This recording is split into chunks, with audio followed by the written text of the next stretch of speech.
Good evening, everyone, and welcome to the January 27th meeting of the Milton Select Board, brought to you from various living rooms and offices in and around the Milton area.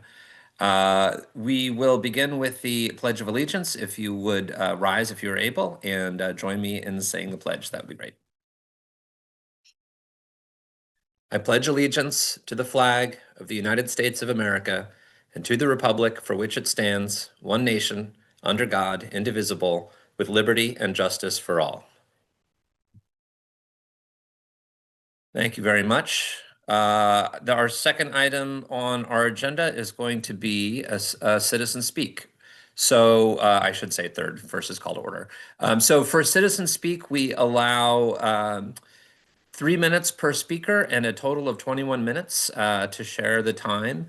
Since we are not in person today, we will be accepting raised hands from the attendees if anyone has a comment to make. Otherwise, we will move along. Okay, I see JD Wild has the hand up.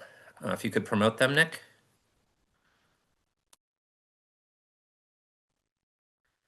Can you hear us okay? I can. Can you hear me? I can. Go right ahead. And I'll give you a warning that when you're 30 seconds away from time expiring. Thank you very much. Good evening, Chair, members of the Select Board, and neighbors. Thank you for giving me the opportunity to speak tonight. My name is Joshua Wild, and I'm a local property owner and small business operator in Milton Village. I'm speaking not just for myself tonight, but as part of the growing number of local stakeholders who are deeply concerned about the proposed designation of a local historic district in our neighborhood, Milton Village. I'm presenting tonight in anticipation of this board hearing it. I saw it was on the agenda, so I thought I would share some thoughts with this board. I care about this community's character and take pride in maintaining my buildings and contributing to the unique fabric of Milton Village, but I must strongly oppose this proposal and urge this board to reject it for reasons that are economic, legal, and practical. Creating a new layer of regulation under a local historic district is not the right tool to preserve its history and would ultimately do more harm than good, especially for those small businesses and property owners who are the lifeblood of this neighborhood. I'm going to list a few reasons and then just give some comments to support it. So number one is that it undermines the economic vitality and growth. Milton Village is one of the few parts of town where small businesses can still afford to exist. The added costs, delays, and restrictions that come with a local historic district designation are simply not compatible with the economic realities of running a small business today. Adding a local historic district may sound like a harmless preservation effort, but the reality is that the LHD regulations impose long-term costs that disproportionately affect small property owners and independent businesses. An LHD empowers a local historic district to review and potentially deny any exterior changes visible from a public way. This means basic repairs and improvements will be subject to design review and board approvals. Property owners will face delays and added expenses, even for routine maintenance. Investors will think twice before putting capital into Milton Village because they'll be inheriting a bureaucratic process with uncertain outcomes. Facade changes, even minor ones necessary for tenant fit-outs, could be restricted, making it harder to attract and retain business. That's not preservation, that's stagnation. And for a neighborhood like Milton Village, these burdens are simply not economically sustainable. Number two is that this is a regulatory taking in disguise. When the government imposes restrictions that limit what a property owner can do with their property, especially without their consent, it raises some serious legal and constitutional concerns. While an LHD may not constitute a literal taking, it is functionally a partial deprivation of property rights. It limits the use and marketability of the property. It lowers the value by increasing renovation costs and regulatory risk, and it creates uncertainty for buyers, tenants, and lenders. This is particularly problematic when the designation is made without owner consent. Pushing forward in opposition to virtually 30 seconds remaining, Mr. Wild. In the district undermines the legitimacy of the process. I'm going to fly through the last few notes. There's no demonstrated need for this designation. It's not under threat. There's no wave of demolition sweeping the neighborhood. There's no big box development looming. And the MBTA community zoning actually just excluded a majority of the area. The town already has tools such as the demolition delay bylaw. Number four, the proposal lacks stakeholder support and due process. No impacted property owners were consulted in any meaningful way in drafting this proposal. There's been no economic impact study, no benefit analysis. That's 3 minutes, Mr. Wild. Okay, sorry, thank you, I appreciate it. No problem at all, but before you leave us real quick, could you just give us your address so we can have it in the record? Sure, my full name is Joshua Wild. I live at 46 Milton Hill Road. Thank you very much. And again, sorry to cut you off. We have to follow the rules here, but you made your point, I think, very clearly. So thank you. Understood. Thank you again. I appreciate all of your time. You got it. Next up with a hand, I see Mr. Morong. Nick, if you could promote him. Good evening. Can you hear me? We can. Mr. Morong, if you could just give us your name and address, and then I'll start your timer. All right. My name is Matt Morong. I live at 136 Elliott Street. I am a trustee of the Affordable Housing Trust. I'm also vice chair of the Milton Housing Authority Board of Commissioners, and a member of AIM, better known as Affordable Inclusive Milton. February 16th of this year will mark 2 years since development proposals were received for the town farm site. I see that the trustees of the Governor Stoughton Trust are meeting tonight, and I'm speaking up to urge you to advance the development of the plan in front of you. It's rare that Milton sees any development proposal with affordability on this level, and we as a town should take advantage of it. The current proposal aims to offer units for residents earning 30 and 60% of area median income levels. This fact needs to be considered in comparison to the 40B developments underway in our town, which are required to offer affordable units for residents at or below 80% of area median income levels. It may surprise some people to see how high incomes that qualify for 40B affordable apartments are. The Truslow residence, which will hold a lottery this March, allows a single person household with an income of $92,650 to apply for a unit. This is a great thing. I've advocated here repeatedly for housing in our town that is open to people in this price range. Units that are affordable at this level are few and far between here. But there is a need for even greater affordability, and we can do more. Consider, on the other hand, what 30% of area median income means. It would mean that a single person who earns just under $35,000, or a family of four that earns just under $50,000, can have a place that they can afford in Milton. Milton is a wonderful place. It's packed with wonderful people and wonderful opportunities that you simply don't find everywhere. But the cost of entry here is enormous. It doesn't have to be that way. You, the select board, the Governor Stoughton trustees, have the opportunity to make a small but impactful dent in this. This is a unique project on a unique piece of land willed to you, the trustees of the Governor Stoughton Trust, to help our low-income neighbors. I urge you to take action and realize the intent of this gift. Thank you very much. Thank you, Mr. Morong. Next up, we have grant makers for education. Mr. Milano, if you could promote them. Good evening, and I apologize. I'm still logged into my work Zoom account. This is Beverly Ross Denny of 107 Columbine Road. I'm here this evening because on January 8th of 2026, Superintendent Phelan announced to the entire Milton school community a $2.1 million budget gap, and that the schools expected a reduction of 26 staff members to close this gap. I was pleased to hear during the January 21st, 2026 Milton School Committee Finance Committee meeting that the town has provided an additional $1.5 million to narrow that gap. I would like to personally thank you for thinking creatively to avert a potential crisis and a significant reduction in force. I'm here today because during that same meeting, the school committee and Superintendent Phelan have indicated that they need to build a reserve in 1 year. The number that I keep hearing repeatedly is a $700,000 reserve. And I'm here today because I've asked this question multiple times, not of you, but I'm hoping that you might be able to assist.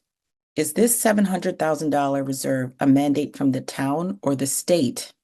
If not, I hope that you can work with the schools to help them think creatively and fiscally conservative from the perspective that this reserve can be built over 2 to 3 years instead of 1. Just like we manage our own households, you build a reserve like many build their retirement funds, over time with a specific goal. Given my understanding of the school budget as a former school committee member, and that the budget when I left was $65 million, $700,000 is not going to save the day or break the bank. And I don't think that the opportunity to do what our town residents had voted for, which is level funding and a rollover budget, that it makes sense to do it now. I would normally ask this at a school committee meeting, but unfortunately, as I mentioned, I've not been able to get an answer. And I hope that you can help. Thank you, and I hope you all have a good evening. Thank you. Seeing no other hands up, I will say this is the end of Citizen Speak. We will probably touch on most of these subjects throughout the course of the evening, but we do specifically respond to Citizen Speak at the end of the meeting as well. That said, I'm having to juggle multiple screens here. I think our first item, Mr. Milano, up is we have our town moderator, Ms. Dillon, to talk about the annual town meeting date. Hello, everyone. Thank you so Good much evening.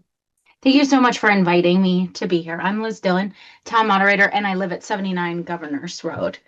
I wanted to come before you all today to request a postponement of 2 days of the annual town meeting. I have a unmovable family obligation that will cause me to travel out of the country, and I fear I will not be back by Monday. So I'm just requesting a simple delay of 2 days.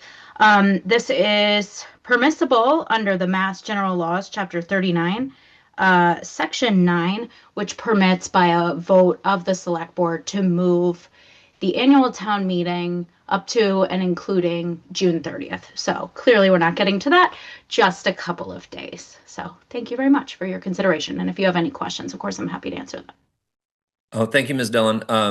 Mr. Milano, had anything to add from your side on the town in terms of availability of rooms and everything? We had reserved the high school for, and I'm just trying to pull up my notes. I think Monday through Thursday of the first week, the week of May 4th, and then it was reserved for Monday through Wednesday for week 2. So that would be the 11th through the 13th.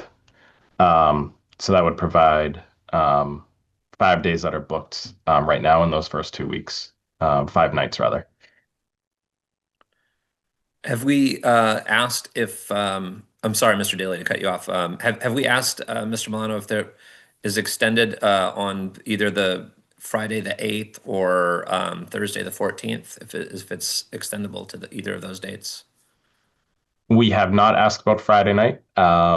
We can. And the 14th, it was one of the dates that was unavailable. Okay, thank you. Not that I want to bring people in on Friday night, but feel like I should ask. Mr. Daly, did you have a question? I just wanted to make sure. So what would be our start date with this push or the town meeting? It would be the Wednesday, the first Six. Wednesday of May. I see May 6th, is that right? That's correct. Okay. And if we went longer, Nick, you're saying the 11th is available if we were the 6th, 7th, and 11th? And the 12th and 13th, he said. 12 and 13.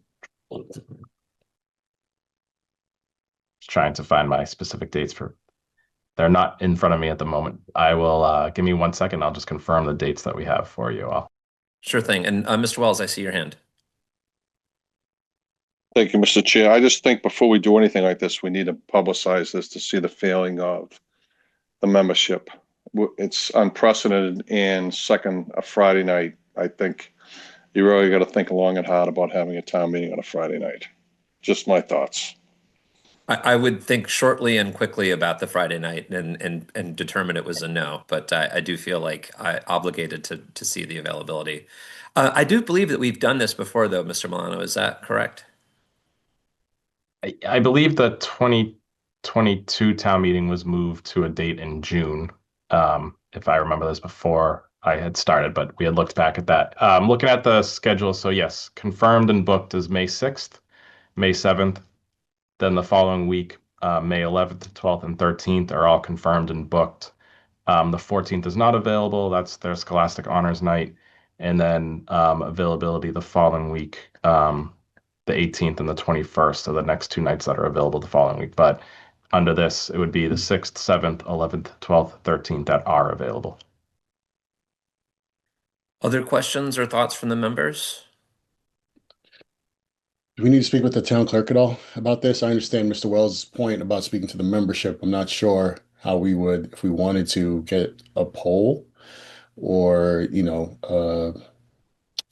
a useful sample size of those in the body, but do we need to talk to the town clerk to get her thoughts? No. Mr. Milano, have you spoken with the town clerk about this? Yes, and town council. Availability starts to get harder the week of the 18th, particularly for town council. But we clear our calendars for this first 2 weeks in May. So we're able to handle those first 2 weeks without a problem. It also occurs to me that every town meeting member gets the town warrant well in advance of town meeting, which has the start date on the front. We could probably also draw particular attention to the Wednesday start date. I would not want to start our town meeting without our town moderator, and I feel like a 2-day delay isn't too bad. But I'm willing to, if we want to think about this and then come back in February on our first February meeting, we could vote then, or we could think about it doing it now. Mr. Wells. I think we should think about this. This is a big move. I know that Mr. Milano mentioned 20, but it was a very extraordinary townwide situation that made us change it to June. I just, off the top of my head, I can't remember what it was, but I think we need to give it a little bit of thought because, as Mr. Daly said, there's a lot of hands in the went here that affect doing this. So I think we ought to take our time to think about this. Okay, any other thoughts from the members? My hesitation to delay is if we delay for 2 weeks, what is the action we're going to take in those 2 weeks to change anything? It seems that a 2-week delay limits the amount of time we have in terms of flexibility in changing. It also, I'm not sure what the purpose would be. So if we vote tonight and we then go out to the body, do we have the ability that if we get an overwhelming response that this does not work, does that give us time in our next meeting to rescind it? Not that we want to be wishy-washy or going back and forth, but just in terms of time, I don't see what the 2 weeks gets us. That seems like it would cost us more than we would really benefit from. If I may, procedurally, another thing that could be Ms. done. Dillon, yes? Oh, I'm sorry. Thank you, Chair Soul. Procedurally, another thing that could be done is that a temporary moderator could be elected to start the meeting to have a vote to postpone the meeting during the town meeting on Monday for 2 days, which seems a little bit, unnecessary to me, but that is a way to ask the people in town meeting.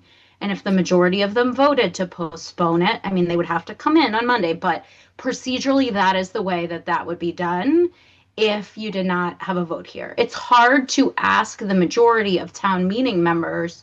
We don't have all of those people's email addresses. I know that's something that the clerk has been working to do. We don't necessarily have the ability to contact all of those people. And even if they were to contact, we don't know that all of those people would see it, would respond, etc. So I would say that the best way other than here to vote on it, which the rules permit you to do, would be to have a temporary person take a vote and then have people come back 2 days later if they agreed to do that. Thank you, Ms. Dillon. I would not be inclined to do that. I feel like if you ask everybody to come down to the school, you might as well just get started at that point. And I find myself in agreement, I think, with Mr. Daly on this one in terms of I'm not quite sure what a 2-week delay would do. But Mr. Wells, I see your hand up. So I'm going to give a third alternative because I'm not inclined to vote in favor of this tonight. I think this is one of those things where you took the kettle out and you put it on the stove and it needs to simmer a little bit townwide before you take a decision.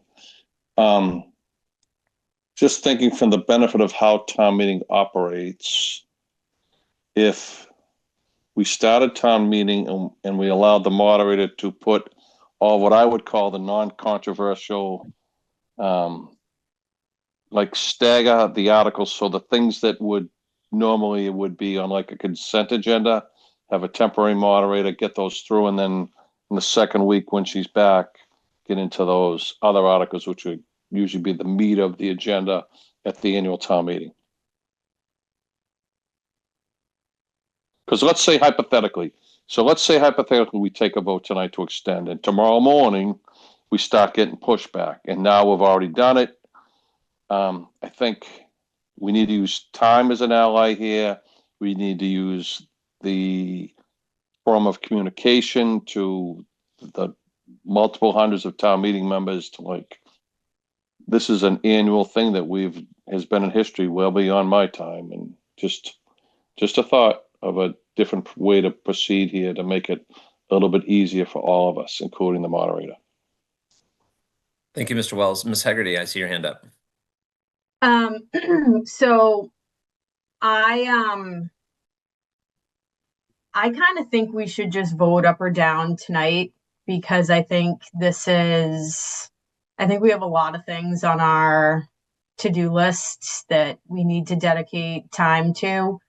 I think either it's a problem to do like a Wednesday, Thursday night, or it's not. I mean, in the absence of moderator Dylan, we would just have to have a substitute moderator. That's just my thought. But I would like to hear people's opinions on starting on a Wednesday night as opposed to a Monday. Like, is that the concern that people mostly have, is that people won't show up on a Wednesday, the town meeting members won't show up on a Wednesday night? I don't have any concerns about that. Is that a question for other members? Yeah, it's just a question for all of us. I think with 4 days, 4 months time, as we're talking about right now, I think it's plenty of time to let people know that we're moving it 2 days. It's not 2 weeks, it's not 2 months. We're moving it 2 days. I think also long term, this kind of speaks to we should have a better way to communicate with everyone in town meeting. That we are currently worried about how do we get that note out. And folks probably won't know until the warrant goes out. So with that in mind, I don't think we can get a representative response if we wait. I would prefer we voted and just made a decision and know that it's Wednesday, Thursday, and possibly Monday. In May, I don't think many folks are leaving town yet. School's still in session. Middle of the week, a 2-day move. I think that'd be okay. I think it's the same as if we had a snowstorm out of the blue and we had to move it a day or so. I don't think it would be intolerable. And also, I think we also don't want to have another situation where I think last town meeting, moderator Dylan had to step aside for a few days or a few articles. I think we would prefer to have our elected moderator there to start the meeting and lead us through it. I agree. I don't see any other hands up, so I'll take a motion on this if someone wants to make a motion. Hold on, John, you got something? John, anything? I don't want But John, do you want to? Okay. Is there a motion to be made, or are we going to move along? I motion to vote on moving our town meeting date for May 2026, 2 days. To a start date of May 6th? Yes. I'll second it. Okay, motion's been made and seconded. Do we have any other discussion on this? Before we go on to the vote, I will add a little bit of discussion, which is I do think that it's important that we communicate this as much as we can to as many folks as we can. So Nick, it would be great if we could check in with Sue and make sure that we get a preliminary note out to all current town meeting members, knowing that there will be new town meeting members after the April election. That will be on the ballot, and they'll be informed of it accordingly, I suppose, as they are elected to their new roles. But I think communication is important on this, and I also think I agree with everything else. Ms. Dillon, we're discussing the vote right now, so I'm not sure it's appropriate for you to chime in. But if you have a quick item of fact.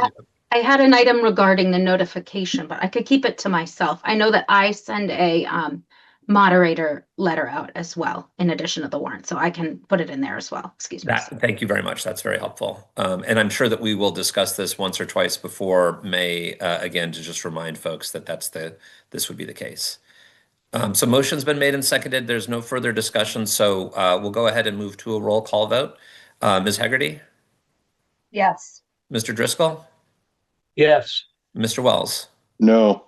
Mr. Daly, Yes. and myself, yes. So this will be moved, and we will take appropriate action to inform folks accordingly. And hopefully we can get through town meeting in 2 days. You never know. Thank you. Moving on, thank you, Ms. Dillon, for joining us, and Thank you very enjoy much. the rest of your evening. Thank you. Mr. Milano, I see we have Christine Stanton on our agenda. We're going to be getting a departmental update on the Council of Aging. Is that correct? It is, and she's it is. joining now. Good evening, Ms. Stanton. Can you hear us okay? You're on mute. Can you hear me? Yes, we can. And now we can see you as well. Okay, thank you very much. Thank you, Mr. Chair, members of the board. Thank you very much for having me in tonight to tell you all the good work that we're doing at the Council on Aging over on 10 Walnut Street. We look forward to it. So I do have just a few slides. I will try to be brief. Mr. Milano is going to assist me.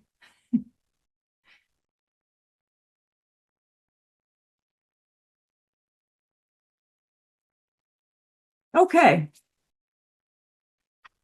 So as you can see in this photo, the parking lot, this is a typical day at the Council on Aging at 10 Walnut Street. Our parking lot is at capacity and we have overflow parking on Walnut and Clapp Streets. Just goes to show the presence that we have developed in the community as the hottest place to be if you're over 60 years of age. Next, please. So brief overview of Milton's population. Residents over the age of 60 in Milton are 6,888, or roughly 24% of the town's population. And Milton as a town ranks in the top 25% of cities and towns in the state with the amount of older residents. The desire to age in place is overwhelming. Nearly 90% of adults want to age in place. We're finding that older people are hanging on to their single and two-family homes in town and do not want to leave Milton. They want to either stay in their homes or move to one of the older adult communities in town. Economic insecurity among older adults is shaped by the intersection of age and gender. 57% of older single women are facing economic insecurity. While only 4.7% of Milton's overall population lives below the poverty level, the highest rates occur in females age 55 to over the age of 80. Next, please. So our mission at the Council on Aging is to support and advocate for Milton residents over the age of 60 by providing programs, services, and resources that promote independent living and enhance their quality of life. And we fulfill this by what we call our 3 pillars of service. Number 1 would be our programming, which entails health and wellness initiatives, lifelong learning, special interest programs, and opportunities for social connection. Our second pillar is transportation, which we have a very robust, extensive program for medical transportation, as well as taking people back and forth to the center for community activities. And our third pillar is outreach, which we are oftentimes the first point of contact for people who need social services, who don't know where to turn. Either help with a loved one who has been diagnosed with dementia or Alzheimer's, or help getting SNAP benefits, Medicare, all those types of things. Next slide, please. Our membership today we have 3,990 members in our database, and this is a 375% increase since fiscal year 20. I started in December of 2019, 4 months before COVID, with about 838 names on an Excel spreadsheet, and we have really expanded it by enhancing the staff. I have fabulous staff, very hardworking, very dedicated to the older residents in town. And we've been able to broaden our programming, transportation services, and outreach, which has contributed to the significant growth.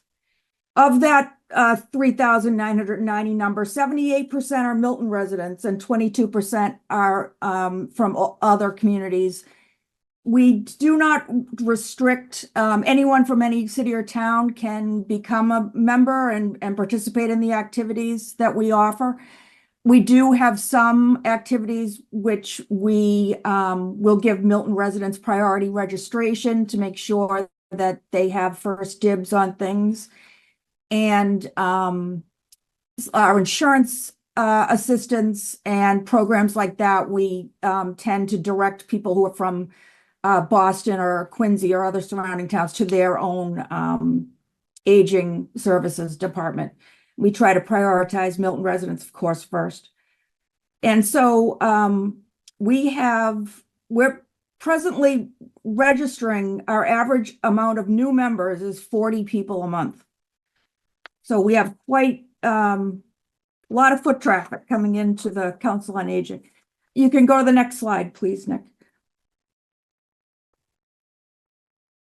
Programs, you can see how we've increased the program offerings over the last 5-6 years. Now we offer roughly 40 programs a week. We have an average of 90 people coming in and out of our doors on a daily basis. And you can see the depth and breadth of the program offerings listed there. I have to give a credit to my wonderful outreach coordinator, Katie O'Brien, who also does the programming. And what she and I work very hard on is what people don't realize is we cover a population of about 40 years, people who are 60 years old, all the way up to our oldest member, who is 104. She's an active member. She comes every Monday morning and plays cards. Very sharp woman. And it's a joy to be able to have celebrated the last 4 birthdays with her. So our programming is everything from people coming in just to get out of the house on a Monday morning for a cup of coffee. Something that struck me was the comment that a participant made to me saying, you're the last person I speak to on Friday and the first person I speak to on Monday. And I said, wow, what an impact we're having on people's lives that are living alone and are coming for social connection and camaraderie. And it's just a wonderful feeling. Fitness classes take up many of our programs. That's another area where we are getting pickleball for people who are active, very active in their early retirement years. Up to chair yoga, which anyone can do, people coming back from an injury, all the way up to people who don't have as much, they're working on balance issues and that type of thing.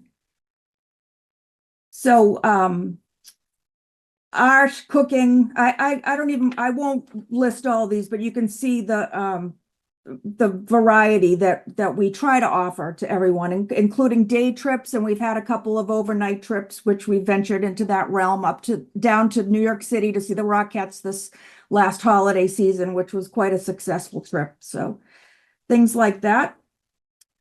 Next slide, please.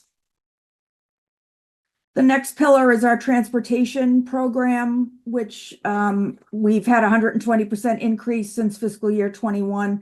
We gave over 6,500 rides in FY25. We have 373 registered participants in our program. We concentrate our rides on trips back and forth to the Council on Aging, medical appointments, grocery shopping. We offer 2 grocery runs a week, and local errands within the town for people who need to get to the bank, post office, things like that. We were fortunate to receive $60,000 earmark from Senator Timilty in the end of 2024 to replace a wheelchair accessible van, which we have really been noticeably increasing our wheelchair transportation, because once somebody is wheelchair bound, their spouse or son or daughter or aide can't get them easily in and out of a regular car. So we're receiving more and more requests for wheelchair transportation. So I'm happy to, we have 2 wheelchair accessible vans, and I'm happy to be able to offer that to residents. Let's see. You can go to the next slide. Thank you. Outreach is our last pillar. We've seen 100% increase in requests. The colors really don't mean anything on this. It's just to differentiate the different services which we offer.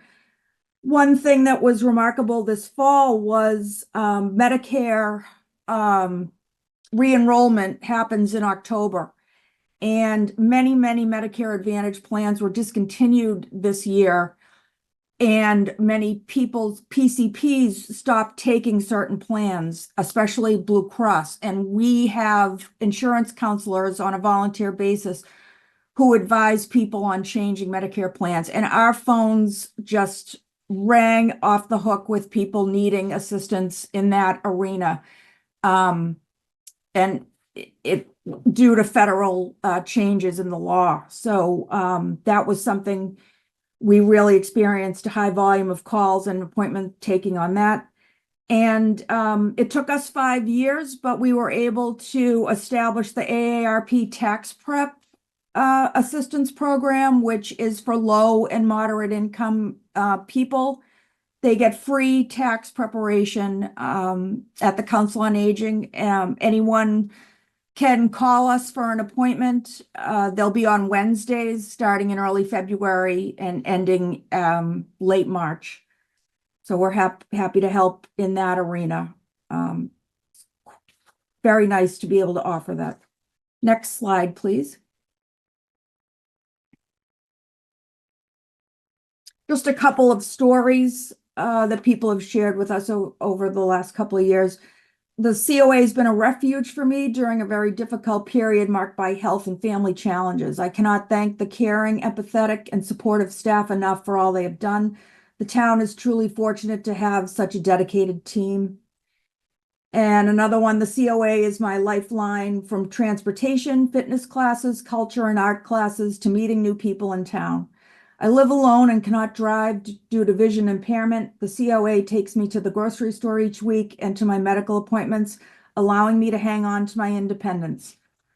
I have belonged to senior centers in other states, and Milton is the absolute best. I'm thankful every day for the support and friendships the COA has given me. And you can go to the next slide, please. Just a few of our accomplishments. We've grown the membership 375% since I started. 309. So of that, I think I mentioned about 78% are Milton residents. So it's about 3,200 people, which is actually a little less than half of the entire 60 and over population in the town. So that's quite a feat to have touched half of the over 60 residents in town in one way or another. So I'm proud of that. We've reached new members who are younger, older adults, those who are newly retired, and who we've worked really hard, my staff and I, to dispel the myth that you are not old enough to go to the Milton Council on Aging or the senior center, which we don't use the word senior center. We use older adults and the Council on Aging. And once people know and get a feel for what we offer, there multiple times a week, and they're spreading the word to their friends in town. And it's a wonderful feeling. We still do get people that come in and say, "Oh, I'm not old enough to go there yet." You say, "Okay, well, you're missing out." Where can you do a yoga class with a wonderful teacher for $5? So it's nice. We've leveraged social media. We've been featured many times in the Milton Times. We work with Milton Access TV. We've been in the Patriot Ledger, and just this past spring, we were featured on Chronicle.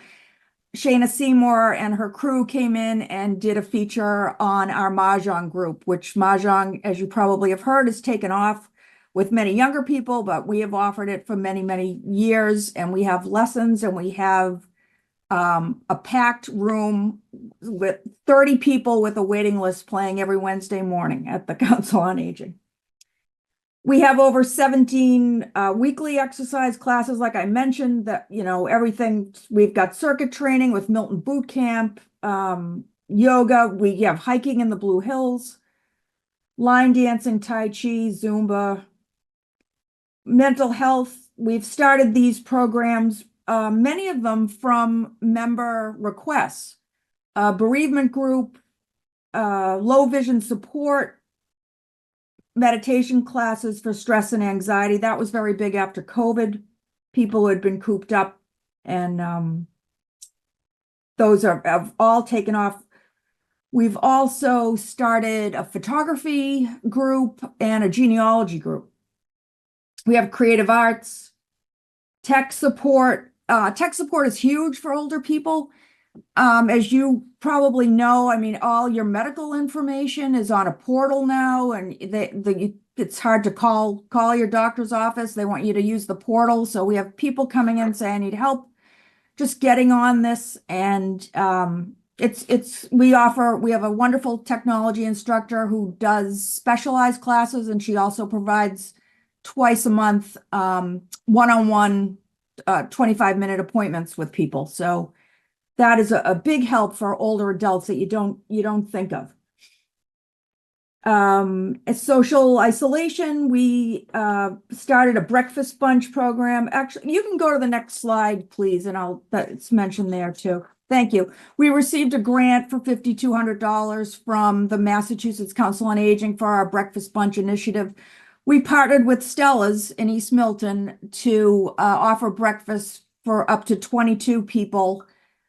We started twice a month offering this. It would sell out every month. Everybody loves a hot breakfast and socialization, and to not have to drive over to East Milton, it was great. So that was quite a success. We were able to, we reapplied for the grant. We weren't awarded it, but we were able to fund it and charge a nominal fee to hold it once a month. So we continue to offer that. We got a second $2,500 grant also from the Massachusetts Council on Aging for a music and mindfulness class, which addresses anxiety, depression, social isolation, and loneliness. And this was quite an interesting program we offered, solo aging, and we were fortunate to get another $5,000 grant from the Mass Council on Aging. Solo aging, we partnered with a board-certified patient advocate who has developed a curriculum really on what you need to do if you're aging solo. And aging solo doesn't even mean you're a single person living alone with no spouse, no kids, whatever. You could have a spouse who is ill. You could have a child or children who live out of the country or live in other parts of the country.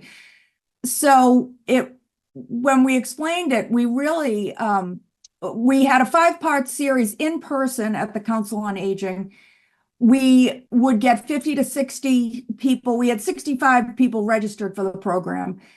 So 50 to 65 people attended that in person. And then we partnered with the Milton Public Library to offer 5 sessions in the evening on Zoom. We got 80 to 100 attendees on that from all across the country. So it is quite an interesting dynamic which is happening.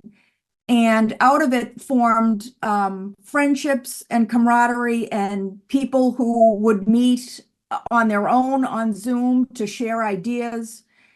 And one thing I took away from that the instructor said was, think about who would be your 3 a.m. phone call. So it really opened your eyes to what people are dealing with and living with. So it was quite fascinating, and we're proud of that series. We have 62 active volunteers, which we've really increased, and the volunteers support all of our programs and events. You can go to the next slide, please. I mentioned the tax aid program. Last year, we had 130 participants. We work with the Milton Health Department in their food insecurity. We have a take one, leave one shelf. And we also have a donation area for the Milton Food Pantry.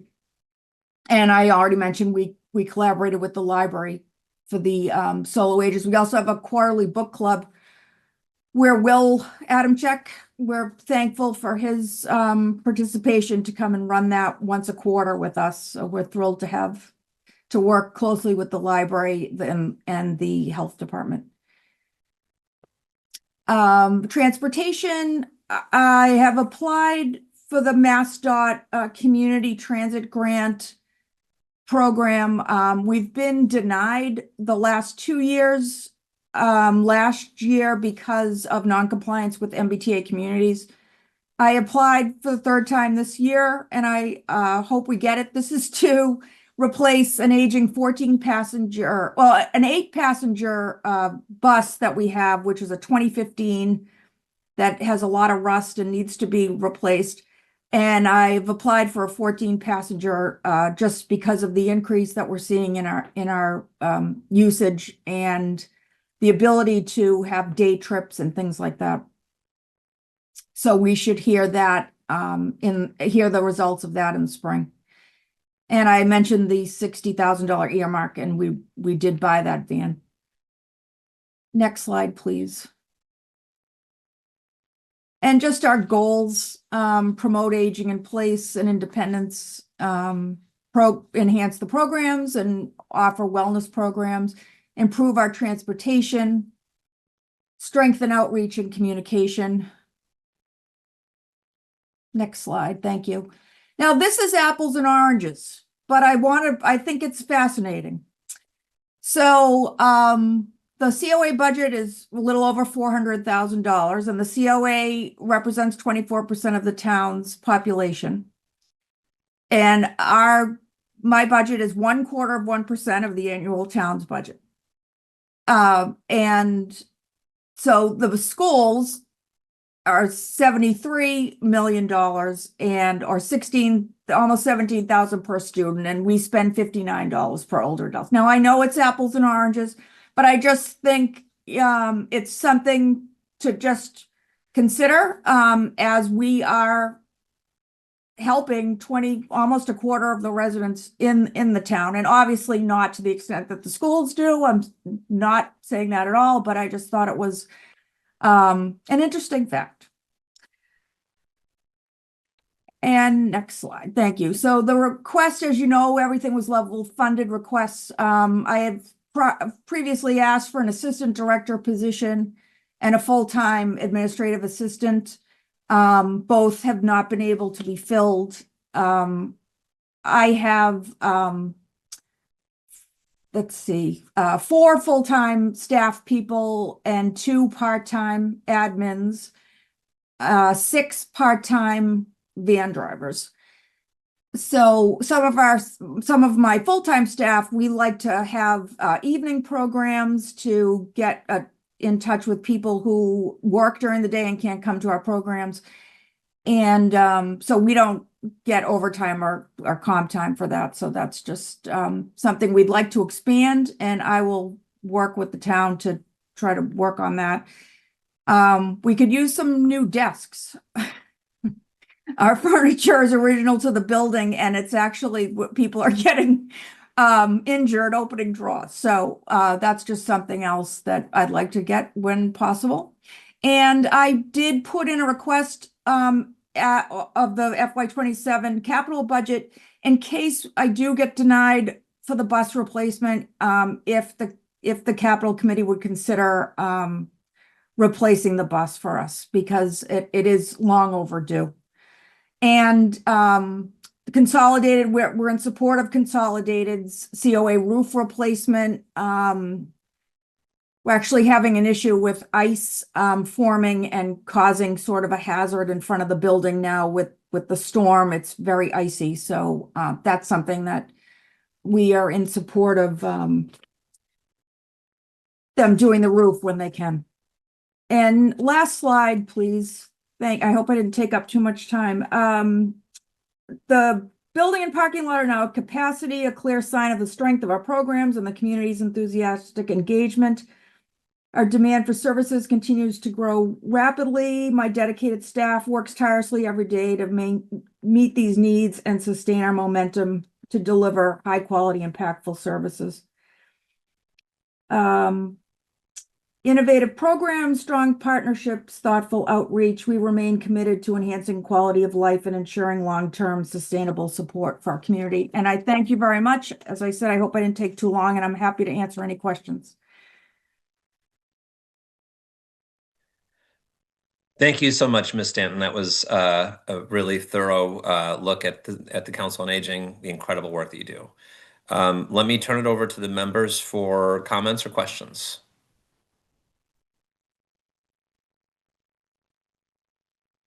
It was a thorough presentation, as I said, so there may not be that many questions. I will say, from my own experience, and Mr. Wells, sorry, I started a thought, so I'll finish it.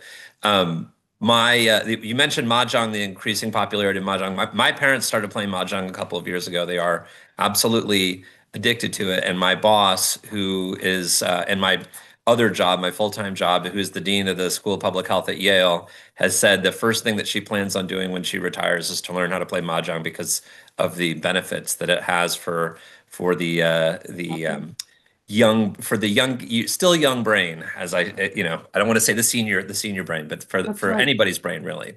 So thank you very much. And I see the members have their hands up now, so I'll turn over to Mr. Wells.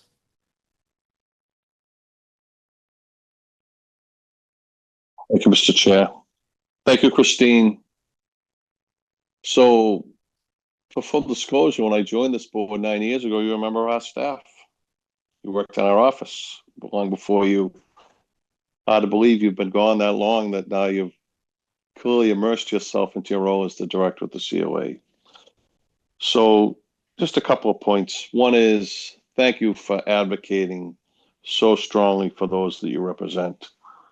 When you make reference to the percentage of seniors in this town and the percentage of the budget versus the schools, it's true the schools have a huge advocacy and but one of the things I like to remind people, given in my 41st year serving this town, which I've said too much lately this year, is that the people who are your advocates, your constituents, are the people who, to me, as a young rookie cop, were the ones advocating for the schools, standing out, holding signs for overrides, new schools, so many different issues, and so many different amenities that this town enjoys today. And I'm never one who loses sight of that. So I truly want to say thank you again for how strongly you advocate. You are 100% correct. As you know, I've been in your center many times on many different occasions, and joy is a word that I would use when you think about how much you enhance the quality of life for so many people in so many ways. And in this world today, where we're all about me instead of we, you do that in such a strong way, and that's truly a benefit to this community. So thank you again. I'll be very proud for your staff, everyone, from the drivers to the volunteers to the board directors, every single person that works so hard each and every day to make the life. And so thank you, Mr. Chair. That will end my comments. Thank you, Mr. Wells. Ms. Haggerty. I just wanted to thank you, Christine, for your slides. I thought they were great. And I like the framing, and you gave a really sharp, concise presentation. It's really impressive how you've been able to quadruple the program in the short time that you've been there. And when I look at the strategic focus that you have, it doesn't surprise me that you've been able to do that. My question is, so you mentioned that you have an operating budget of $400,000, and my question is how much has there been any growth in that budget in the almost 6 years now since you've been there? There has. I have been able to add a line for programming, which my board strongly advocated for. Prior to my arrival, the town didn't pay for any programming. It was paid, we would pay for it but by charging a nominal fee as well as out of our revolving fund. So I do have a programming line now. I think it's $10,000. So that's been helpful. And what else did I added a line for training and education so that we're able to attend some conferences where on the national level that I think you can only go to the state conference so many times and get sort of, ideas kind of regurgitated. So we're looking at what more of the country is doing. And I also want to say I could not have done this without my staff. I have such a dedicated staff. Katie O'Brien, who I mentioned, does an absolute phenomenal job with the programming. And Bev Sutton in the transportation, and Joe Murn, of course, the driving. So I'm just blessed and really fortunate to have a dedicated staff, and we're always welcoming new ideas and trying to look outside the box. Thanks. Thank you. Mr. Daly. Hi, thank you, Christine. Again, I'll just echo everyone's statements, but thank you for all the work you've done and happy to support you in any way that we can. The question I had, and you mentioned it in one of your later slides, was about volunteers. I think you said you have about 60. I just want to know if you are looking for more, and do you have any sort of partnership or connection with some of the younger people in town who may want to come in and, learn to play Mahjong? I love to learn how to play. So I've tried over the years to develop a relationship with the high school and Pierce Middle School for community service and things like that. And what we've run into is the fact that they're in school when we're operating our program. So there's not a lot of opportunities for them to come over and help. We have a very successful shred day that I've reached out to them to help organize that. But that's really, I'm still working on forging some opportunities with the schools. I think it's great to have intergenerational programming that people really can see what an older person. We did partner with Milton Academy on their community service day to we had a tech support day where they came in and helped older people with their iPads and phones and things like that. But our volunteers tend to be people in Milton, older people who have free time during the day. So that's what we run into. But like I did mention, volunteers we've had come forward to start some of our special interest groups, like the low vision group. We put the word out, hey, we're looking for someone to facilitate this. We actually had an overwhelming response of people who had backgrounds in nursing and Braille and had worked at schools for the blind. So we have that group has grown. So a lot of things happen sort of spontaneously like that. One thing that we're really working hard to do is to establish a men's group. We need more men volunteers.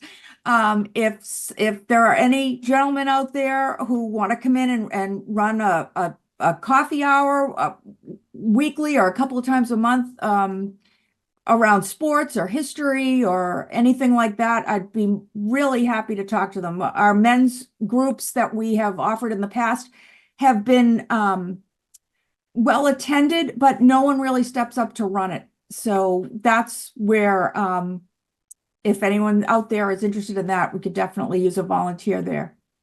There's an opportunity. Thank you, Christine. Mr. Zoll, Mr. Driscoll, please. I'm sorry, I don't know how to raise my hand. That's quite all right. I'm not too good with computers. Christine, I just want to thank you, and it's a great place. I go by it a lot, and it's always full. I'm not admiring the people parking on the lawn a lot, because I do take pride in the lawn there. So if you could get some type of notice to stay off the lawn, I'd appreciate it. But it's always full, and you run a great program. And I'm too old to join at this point in my life. So you did a great presentation. I'm glad you're on board, and it's a very good thing for all the elderly in Milton. But thank you. When you decide to take a step back from all the hard work you do for the town, please come up and join us. Maybe you can run the special interest group.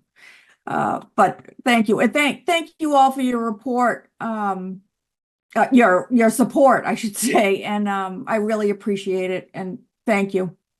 Christine, thank you again for coming in. You did not go on too long. It was chock full of information. I think it's really important for folks in the town to know what an absolute jewel we have at the Council on Aging, and that includes the leadership and all of the staff there. So thank you again for your work and for your time this evening. Thank you all very much for what you do for the town. Thank you. Wonderful. So our next item up, I'm sorry, I'm just juggling screens again. We have Mr. Milano, we have Mr. Loeffler from the local historic district who's going to be coming in and speaking about the creation of a Milton Village Historic District. And I see him in the, yes, all right. Joining now.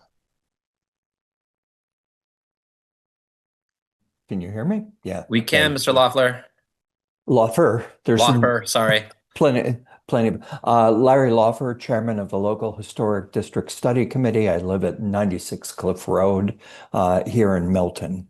I met with Nick Milano with our volume 2 of our proposal to name Milton Village as our local historic district.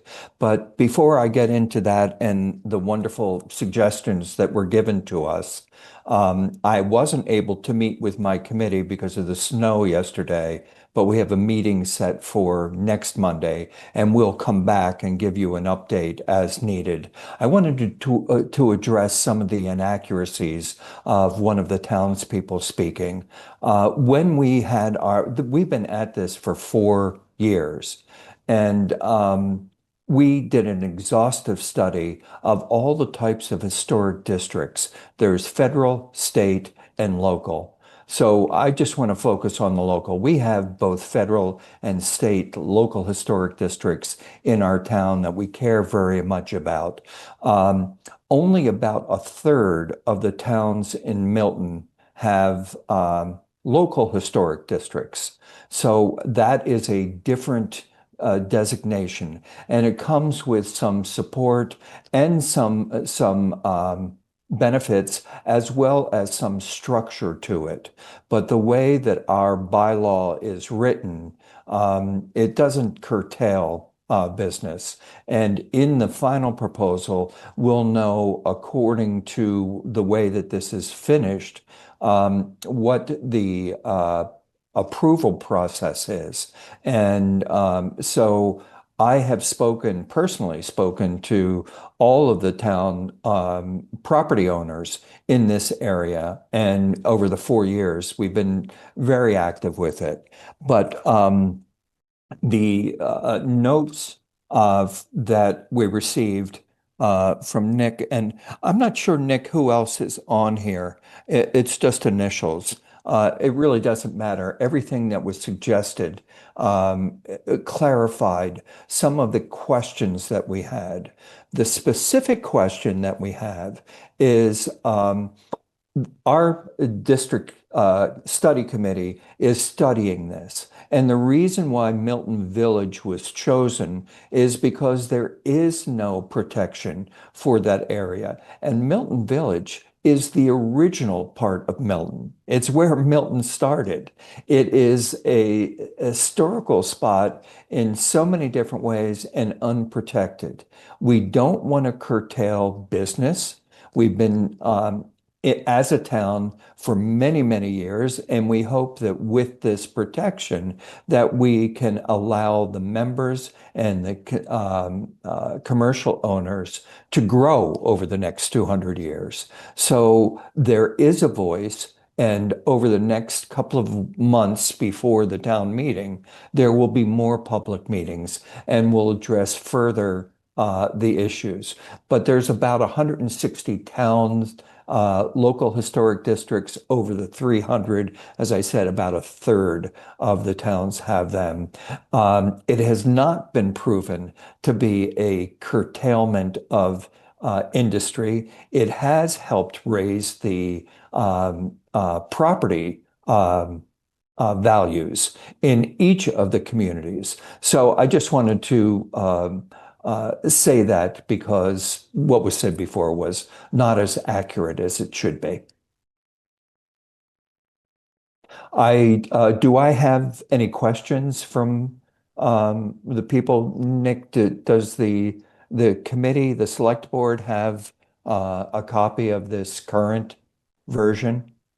Yes, I provided the report Okay. that the committee prepared, as well as the draft warrant article with the comments from town council that you're referring to.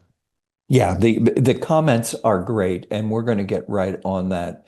We have a meeting scheduled for next Monday, and also a public meeting. So if Mr. Wild would like to come to that, we'd love to hear his further input and correct some of the inaccuracies in his thinking about it.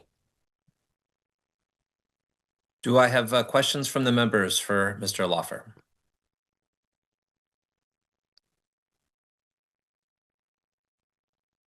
Oh, boy. Mr. Wells, I see your hand. Thanks, Mr. Chair. So my thought is, at this point, Mr. Lawfer is correct in that this is the true historic district of our town. Everything from Walter Baker Chocolate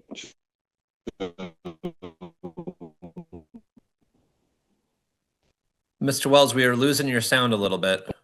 whole area, the commercial shipping that went on. Most people aren't even aware of it. Back in the 1800s, the first police station, the Hood plant, so many things. The Red House. I found a picture not too long ago of what is now not Caldwell Bank, but the building beside it on the corner of Wharf and Adams was actually a bank in the 1920s, and it's a Brinks photo of them bringing the money from Boston to Milton to put into that bank for the first time. I think they've done so much work on this issue for us. I think that we're at the point we should let this go forward to town meeting and let the town meeting have a voice on this. That's really my only comment on this, Mr. Chair. Thank you, Mr. Wells. Just so you know, Mr. Wells, we did lose your audio just for a brief moment during your comment. So I'm not sure if your Wi-Fi may be a little acting up or something. Just wanted to let you know that. Could I just add one more Please, thing Mr. Lawfer. that wasn't mentioned? Because of the Neponset River, when our country went from an agricultural to a more industrial thing, the first area in the country that used water power was right here in Milton. And that was what spawned the industrial age and shoe manufacturing and all of the different things that happened here in Milton Village. It's just amazing how much history is there. Yes, I agree with you, Mr. Loffer. I'm always struck at how much you can learn about this town, and literally every stone seems to have an incredible story. Mrs. Hegarty. Thank you, Mr. Laffer, for joining us tonight. My question on the process to date is, so I know there's been a committee studying the area, the history. Can you provide some more information, or maybe I missed it in the select board packet, but I didn't notice any information regarding like the number of public meetings or any surveys that have been distributed and the results of such surveys. The town should have those. We did a number of surveys online where we solicited the public. We were only mandated to have one public meeting. We had 3 public meetings because we wanted to hear from everyone. And there was another part to your question that I missed.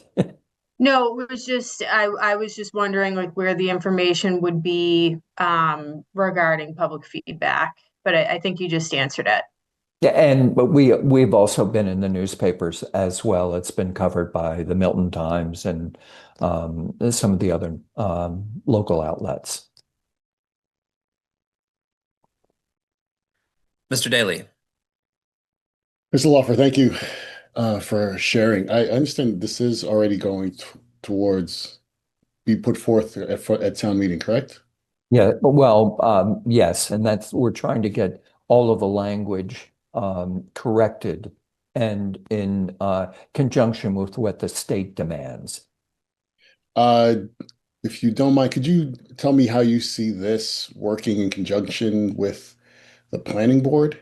Perhaps how Milton would be different or how Milton would be in line with. So if the planning board approves some development, does the historic committee have to weigh in? What if they're in opposition? How would you see that working? Thank you, Mr. Daly. That's an excellent question. And we are following the planning board. Milton Village was actually brought to us by the then chairman of the planning board when we originally started, and they thought when we did the original overlay for that area that we should follow that. So there are a number of things in our current bylaw that have to be adjusted because planning has changed in the last year. So we will make those adjustments as well. We will be following their guidance. Thank you. Mr. Wells, Mr. Daly, are you done with your question or do you have another one? Go, Mr. Wells. Okay, Mr. Wells. I was just going to follow up on exactly that. So the work created by this committee comes as a result as the PUD that was created by first the. Oh, Mr. Wells, we've lost your audio. Oh, well, it's one of those days. Snow on the lines. Can you hear me now? We can, yes. Okay, so there's a lot of historical work that went in to get them to where this is, and I think that given the PUD that was voted by town meeting created, the work of this committee only goes hand in hand with anything that will take place there in the future. Thank you, Mr. Wells. Thank you, Mr. Chair. And Mr. Milano, yes, I was just going to ask you if you could remind us where we are in the process here. I was going to add a comment. In terms of the process, Please. the Historic District Study Committee has submitted this warrant article. As Mr. Lawfer noted, there are comments from town council that I've distributed with him that they had planned to try to address last night. I would view a lot of those comments as more clarifying than kind of substantive in terms of substantively changing the overall purpose of the article. It's suggesting some tweaks in terms of membership to match some formatting structurally. So I think structurally and contextually, what you have in front of you is the creation of a local historic district in Milton Village with all the restrictions that and processes that come along with it.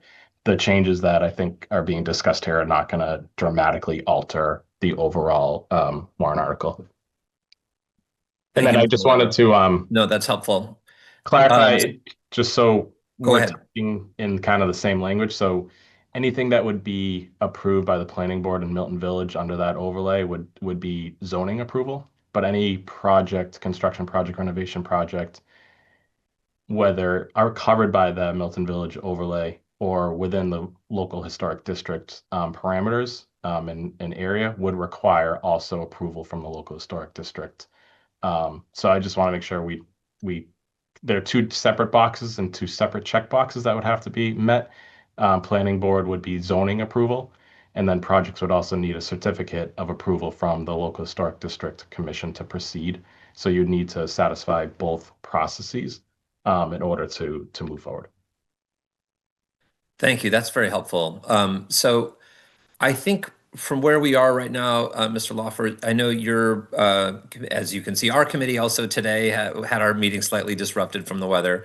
So knowing that yours also did, I think what might be a good idea here for us is to see what how the town council changes are accepted by your committee, have the fresh version sent to us.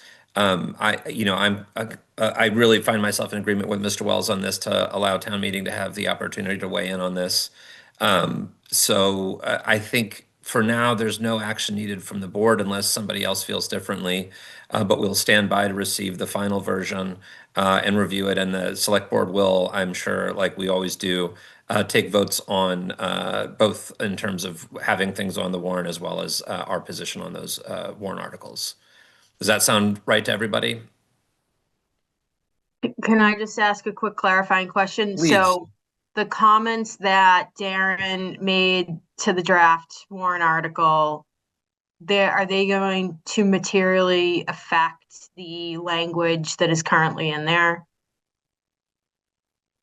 I would say the overall concept and requirements are not going to be changed. There might be a little bit of tweaking in terms of who does what, but I wouldn't view them as material changing the warrant article at this time. Okay. And just to, I might ask one more question. I guess this is either for Mr. Lawfer or Mr. Milano. In terms of the existing businesses that are there already, is the passage of something like this, does this require them to change anything about what they have in terms of their storefronts, signage, or is everything that exists as of it is today is going to be grandfathered in? Correct. It's only for new construction or alterations to what's there today. And it will continue to follow other guidelines set by the town. For instance, signage. That signage is going to be something we'll be talking a lot about this spring. So yeah, great. Okay, thank you very much. Any further questions for Mr. Lawfer? Mr. Lawfer, thank you so much for coming in and spending some time with us. And thank you. Chairman. This has been a labor of love for you and your committee. So we appreciate all the work and dedication you have for the town and its legacy. Well, I appreciate that. And one thing that we're going to do between now and town meeting is actually reach out, even if we have to go and speak to all of these people. So everyone gets a chance to understand that we want to protect and grow the town, not diminish and put guidelines in front of it. Thank you very much. Thank you. Okay, so moving on, Mr. Milano, I believe we have the annual town meeting warrant. Do we need a motion to open the warrant or? Not at this time. We can. Okay. You can close the warrant at the end. Mr. Chair, all I was going to do here is describe what has changed since the select board last met in terms of warrant articles. Yes, please. All right. So I'm just trying to pull up the packet here.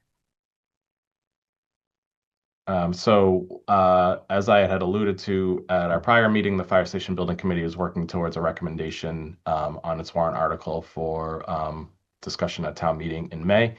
At their most recent meeting last week, last Tuesday, the Fire Station Building Committee voted to submit a warrant article that would request $1 million in design funds for the renovation of the existing Atherton Street Fire Station. The committee has been going through a discussion over whether to build a new building, to renovate the existing building, to expand upon the existing building. And the committee, at the end of the day, has settled on requesting $1 million to renovate the existing structure and to expand it. So their preference would be for a solution that provides up to a total of 5 bays. Currently, the station has 2. The base renovation design that had been previously worked on adds 1 new bay to the right of the 2 existing bays if you're looking at the station. The committee is interested to try to grow that to a total of 5 bays to provide some additional full-sized apparatus bays for apparatus storage, I should say. The committee did discuss that, the form and function of the additional 2 bays is they're not wedded to, and want to understand a little bit more whether they're attached to the building physically or if it makes sense to have a detached standalone kind of storage structure behind the renovated station. So we have invited Chief Madden and Chair Brian Walsh to the select board meeting on February 10th to give a more thorough update. But I wanted to provide that now. So the request of town meeting in spring would be $1 million to complete that design, marching towards a fall town meeting where the town meeting would be asked to appropriate the balance to build the project. That will also trigger a ballot question vote to be a debt exclusion, and there's a state election in the fall. So that would be their anticipated timeline is May town meeting, appropriation to finish the design, come back in fall town meeting to appropriate the full amount of project for the building of the projects alongside a ballot question in November. Alternatively, depending on timelines, they could come back in spring of 27 for those 2 actions, but the preference right now and the track right now is working towards fall. Happy to take any questions at the moment, but as I noted, the chief and the chair will be in the next select board meeting to talk about it in greater detail. Any immediate questions for Mr. Milano? Mr. Wells? No, not a question, more of a comment. Part of the complexity here is this is one of the oldest buildings in town. There's a lot of concern, particularly from as much as possible that existing structure. We're still having a lot of problem with your audio, Mr. Wells. Modern, mission-driven facility to it. What we have is that we have enough land there to be able to do this, so that's a good thing. So I just want to add that additional comment as to why this is a little bit more complex than, say, East Milton was, because it's a brand new modern structure on a standalone site. So that's it. Thank you, Mr. Wells. And just to add, we're still having a little trouble with your audio, just FYI. Other questions or comments for Mr. Milano? I think for myself, seeing no other hands, I'll probably save my questions and comments for the chief and the committee chair.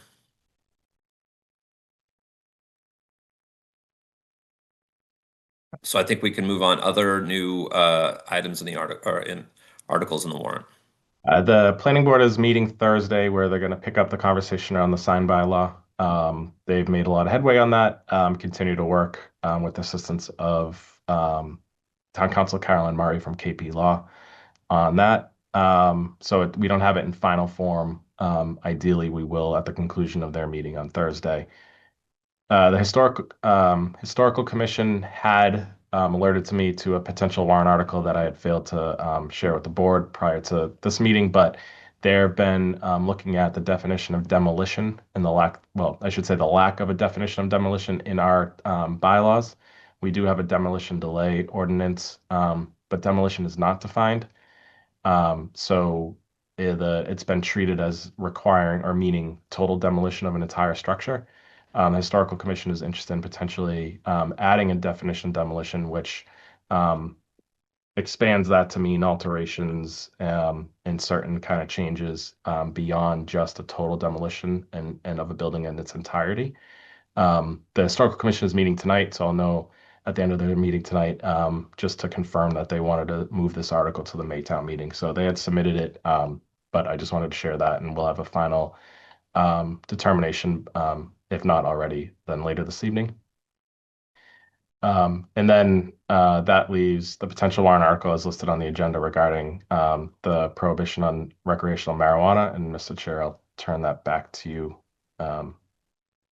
Thank you, Mr. Milano. Yes, I had asked Mr. Milano and General Counsel for their opinions. Having had some discussions on this committee with regarding the budget and the income of the town, and having seen the number of communities that are benefiting from having access to the 3% surcharge of having a medical marijuana dispensary or a commercial marijuana dispensary. It occurred to me that it was almost 10 years ago that the town took a preemptive vote to ban these establishments prior to them being legal open. I believe it was, if memory serves, it was 2017, and the first commercial licenses were given out to start in 2018. I understand that at the time there was a lot of trepidation around this topic and concern about what dispensaries might mean for towns and cities. In the intervening years, I think we have seen that many towns that we like to compare ourselves to do have access to this revenue, which in many towns that are our size is $150,000 to $300,000 of revenue a year, just on the 3% surcharge that you can have as a town, where there's obviously benefits in terms of employment as well. So now that we have more information, I felt like it might be the right time for this town to have a discussion about whether this was a source of revenue we would consider opening up again for the town of Milton. Given that, I asked Mr. Milano and General Counsel to provide some initial language, which is pretty straightforward. It's just a strike through of the bylaw. And then, Mr. Milano, you can jump in here if I'm incorrect. But my understanding is that in the absence of any particular plan, there would actually be sort of open for any commercially zoned area to have a dispensary. And so my thinking is that there may want to be some thought put behind where we would allow dispensaries to be placed as a town. We may not want to consider them same as any commercial site. So given that, my thinking on this, and I'm sorry for the long soliloquy, but I wanted to give everybody my thinking on this. And with conversation with Mr. Milano, and I'll turn it back over to him in a moment. My suggestion for the bylaw would be that it be enacted starting on January 1st of next year, which would give the town plenty of time to put together a fall article from the planning board about where we might want to zone for these types of establishments, if indeed the town decides that this is a direction that they want to go in, which they may not. And I guess my final comment on this is it would be a 2/3 passage, I believe, because it's a zoning bylaw. So it's quite a significant hurdle to cross, but I do think that many people in this town have a different conception of both this industry as well as our financial state, and may have a different idea about whether they want access to those funds or not. Mr. Milano, anything that I didn't get there? No, that's right. Just by rescinding the prohibition on establishments, they then become allowed.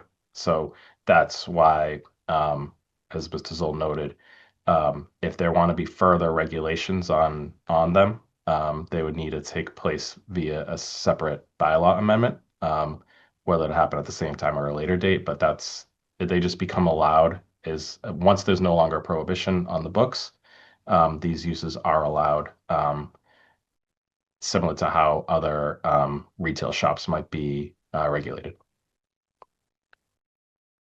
So I know this is probably the first time, definitely the first time that some of you have heard this before.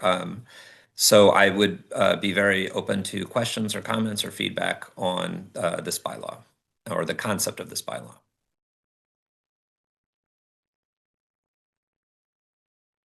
Means everybody thinks it's a great idea, I guess. Mr. Daly. So what's before us right now? Is it to agree to create a new bylaw to prevent the prohibition, or to rescind the prohibition and then have a conversation about zoning? I just want to know where we are in the process, or what the process would be before I said a little bit about my opinion. Mr. Milano, I think we don't have to agree tonight. I think we can agree on the 10th of February if we wanted to put this article in. So from my perspective, I thought this would be a good time to start discussion around this potential article, but not necessarily to take a vote unless people were so inclined. And Also, then if I could, just to the question, I Please. think what the warrant article would look like, and it's not drafted, but what it would do is say to strike anywhere in the zoning bylaw, the general bylaw, where it says that recreational marijuana uses are prohibited. In doing so, if that's all it says, they would then be allowed. So the second half of the question is, now you want to, if you want to zone for it and adjust that zoning even more so, then you would need a zoning bylaw amendment to further zone for them. So that could be done. That would require an additional warrant article at this town meeting or a subsequent town meeting. So it's sort of a two-step process, but this action would allow them essentially as of right where retail is allowed. And we would obviously need to work through this a little bit more, town council, but it's the general concept. so if we voted to rescind the prohibition until we had zoning about specificity, anywhere that retail is zoned for now, a dispensary could be built. Yes, so that would largely mean any of the business districts, as I believe that's where like medical marijuana facilities would be allowed as well. That's with a special permit, but the zoning would allow it as a retail use in a business district at that point. Ms. Hegarty, you have your hand up. Is Mr. Daly finished? Okay. So my initial thoughts are that I definitely have 1,000 questions. On the one hand, we do need more commercial revenue, and on the other hand, marijuana use and alcohol use, it's a problem for a lot of families in town. And I would say that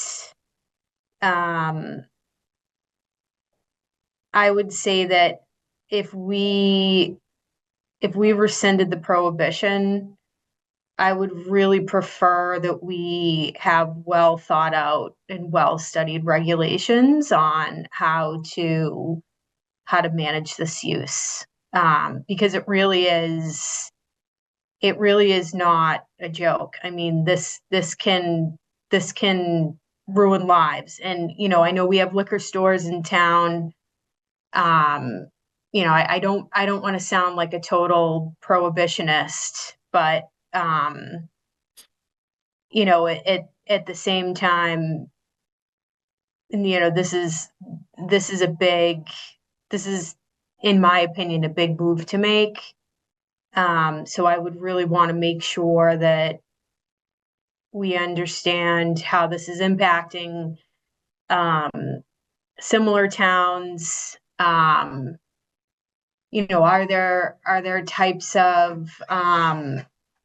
there types of commercial areas that's not well suited for? How does it look? How does it feel? How do they prevent kids from getting access. You can't prevent everybody's exposure, but and I do trust that if we do go there, we will think it out very closely. But I just have to put it out there. I think a lot of people think that pot's not a big deal, but it is. So that's it. Thank you. Thank you for your thoughts. Mr. Daly, you've got your hand up.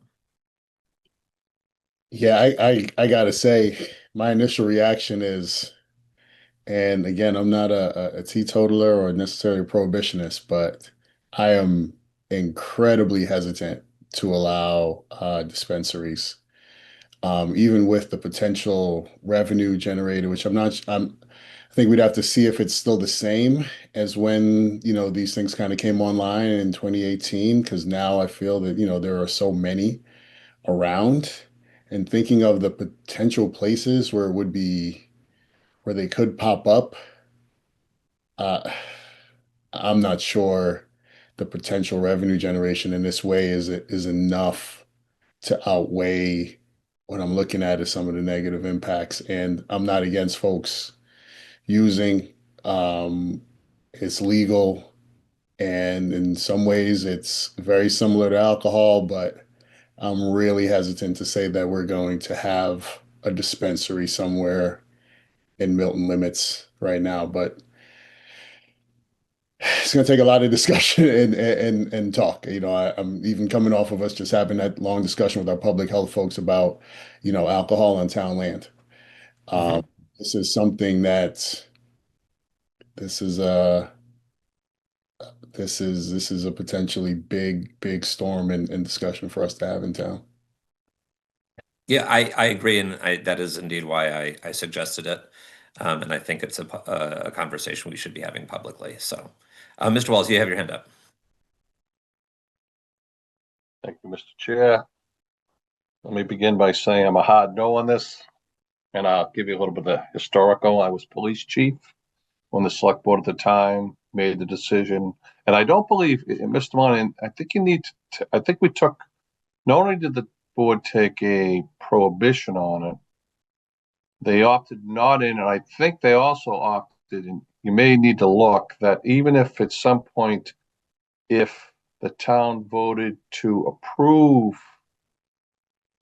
the commercial sale of cannabis in the town, that it would be restricted to the same zones that the town designated for like adult entertainment. You had to have certain, I believe it's the same path, the same locations, but and to my colleagues' points about being clearly, I come from the public safety world. I understand, cannabis is legal today in Massachusetts, but if you talk to, and I sit in many hearings, both in public safety, if you listen behind the scenes, and I'd be very interested to see where the coalition is. I mean, if they're if they're that much on having no alcohol on the deck in East Milton, I'd love to see where they are on this. There's, as much as it has been a commercial profit for the communities that do have them, there are a lot of long-term lingering issues that continue to grow in this Commonwealth each and every day associated with the legalization and use of cannabis-related products. And while I get the commercial, expanding commercial use, the previous, and I know being along here, the previous speaker who's advocating so strongly for the PUD in the village, things of that nature, but this is a totally different animal than opening a new restaurant in Milton. I understand your sentiments, but I would be a very hard no at this point. So thank you for that. Thank you, Mr. Wells. Any further thoughts? Well, I appreciate the opportunity to start the conversation. I think it's an important one for us to have as a town. I do think people have a much clearer understanding of where we are financially as a town than we did maybe 10 years ago. And I think we have a better understanding of this way this industry works. I think if the decision is not to go forward with that, that's totally fine. But I do think it's a discussion that we should be having publicly. And I would welcome anyone to come to public comment and make a statement. And I'm sure that we will get some emails from some folks as well with some thoughts. And I look forward to those. Mr. Milano, I don't have anything further to say on this, so I can move on to the next article if everyone's okay with that. Great. Mr. Milano.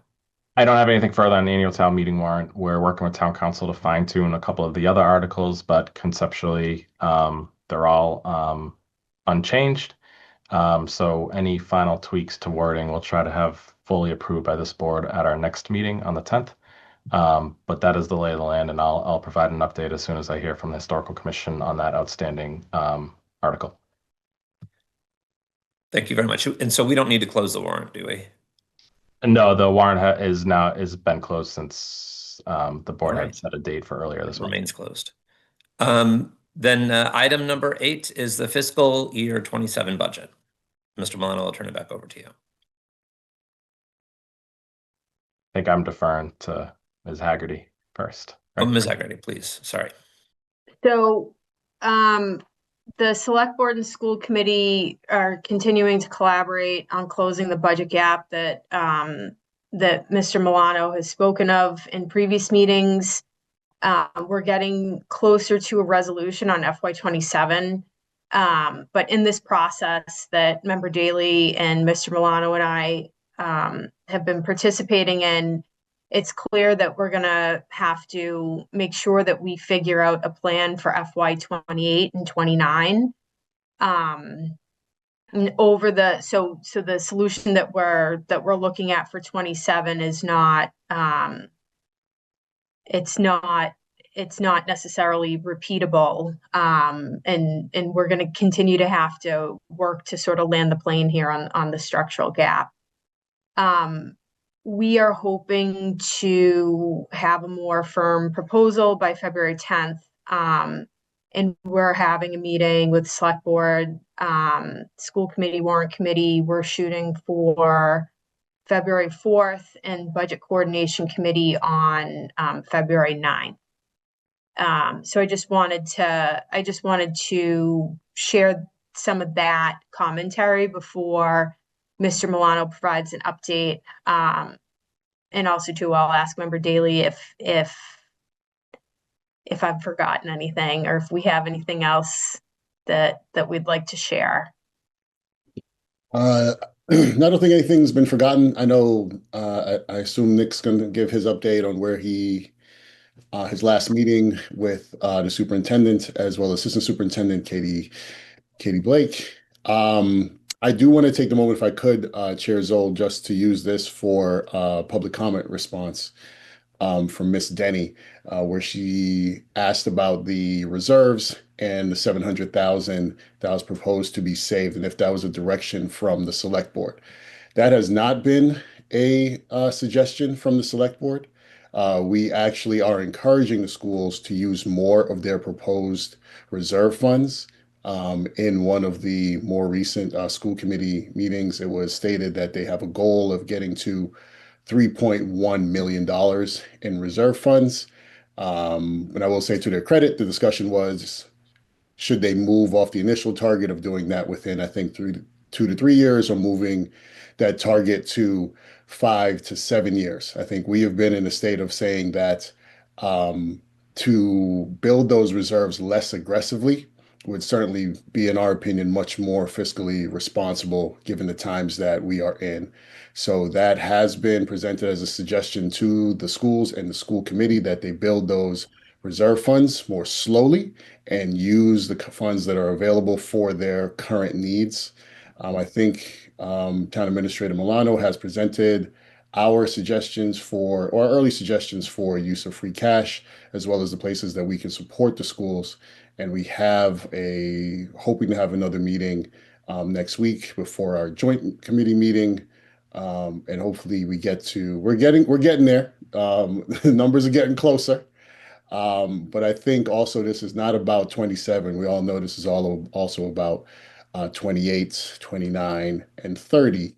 and potentially us having a conversation about if there is going to be another override, what year does that happen? And how do we not only communicate with the community, but plan for that along the way as well? So that's kind of where we stand. Thank you very much for the report. Mr. Wells, you're recognized. Thank you, Mr. Chair. I changed computers. So a couple of points. And first, thank you to both my colleagues, Member Daly and Member Hagerty, because this is your first year on the board and you're thrust into this situation. So a couple of historical things here. As you know, Mr. Zoll, in the 2 years prior, this board went to, and Mr. Milano, we went to yeoman's leaps to close some truly serious budget gaps in the sorry, my four-legged friend gets jealous when I get on the phone. We really worked very diligently to close those gaps, and which led us to what last year was an unprecedented $9.5 million override ballot that was passed by this community. Recently, it was sent to me a comment by one of the select board members, my school committee members, that we, the select board, did not give them the $11.5 million that they wanted. Hence, they're in the situation they're in now. As you know, the veteran members who were here during that know that we worked really hard to put a ballot question that was 3 times any singular override amount that had ever been placed before the voters in this town going back to 1986, which was the very first override. And as much as the schools will have a strong advocacy, and I support that, and I've been personally deeply involved in the schools in more ways than I can count. We as a select board have a responsibility to the entire town. You know, Christine's budget matters just as much as anyone else. You know, the quality of life and people caring for their constituency is important for every person that lives here, and we can never lose sight of that, even though some constituencies may be bigger than the other. Which leads me to my final point about, and I know I'm going on long here, Mr. Chair, but we all received an email this week about some comments that, including myself, Mr. Loring, I believe maybe yourself, Superintendent Phelan made in this process about the difficulty of it. And I want to leave it with this. For all of us in public office, we may not always agree politically. We may not agree on everything, but each and every one of us in our own way, from changing the cannabis law to fighting for schools to fighting for public safety, have all entered this arena to try and make the quality of life better for the people who live here. And until you step your foot into that arena, you don't understand the difficulties or the complexities that it takes to achieve this. And I'm confident that, I'm sure both for Megan and Winston, these recent discussions and meetings are probably a lot more complex than you had hoped for, given the first year after a $9 million override. But my comment is to the resident who made, in her comments, who decided to bring into the comment something about my daughter. And that is someplace you don't get to go. You don't get to go near people's children. You don't get to go near their spouses. You don't get to make a comment about anyone's child as to where they go or what they do or what school they're in. That's off limits. And so to the resident who wrote that letter to us, I thought of calling you out by name. Don't cross that line again. You want to throw rocks at us? I'm all for it. I've been in this fight a long time, as have many others in this town. But you don't get to bring their children or their families into them. So I suggest you strongly think twice before you mention someone's child in your comments to this board and to the school committee. Thank you, and I'm sorry to be a little harsh there, Mr. Chair, but I had to say that today. That's okay, Mr. Wells. And thank you to my colleagues, both of them. I know this is a lot of work for them, and this is the last place they probably expected to be, as I said, 1 year out of a $9.5 million override. But I have full confidence in you. I know you'll get it done. Thank you, Mr. Wells, and I certainly understand tempers getting heated when children are involved. No doubt about it. Mr. Driscoll, any comments or questions on budget? Okay, he may be frozen there. Um, so I've gotten briefed already on this, so I don't have any particular questions to make at the moment. Anything else that anyone wants to say before we move along, Mr. Milano? No, I'll just go through like 3 slides here to give a lay of the land update for the board if Please go ahead. folks are ready. Okay. So we had provided this breakdown of revenue at our last meeting. I'll identify what has changed in a moment, but this was our revenue outlook from a few weeks ago, where we had projected about $4.95 million increase in new revenue, about 3.42%. And at that time, again, several weeks ago, we were looking when we took that revenue number against our cost number of about a $2.5 million gap that we were working to close prior to presenting, a consensus budget to the town for consideration. I will note that this $2.5 million gap was like a $2.1 million cut on the school side and a $400,000 plus cut on town requests for fiscal 27. So that's a $2.1 million number that had been used prior in terms of reductions. So it has changed. On the revenue side, we did receive the state aid figures earlier than anticipated. So we're grateful to the Governor Haley's administration for coming to the MMA annual conference and then immediately releasing all the state aid information that we needed to continue on our budget process. The overall takeaway is that we receive aid and we also are charged assessments by the state. So we look at that number on net.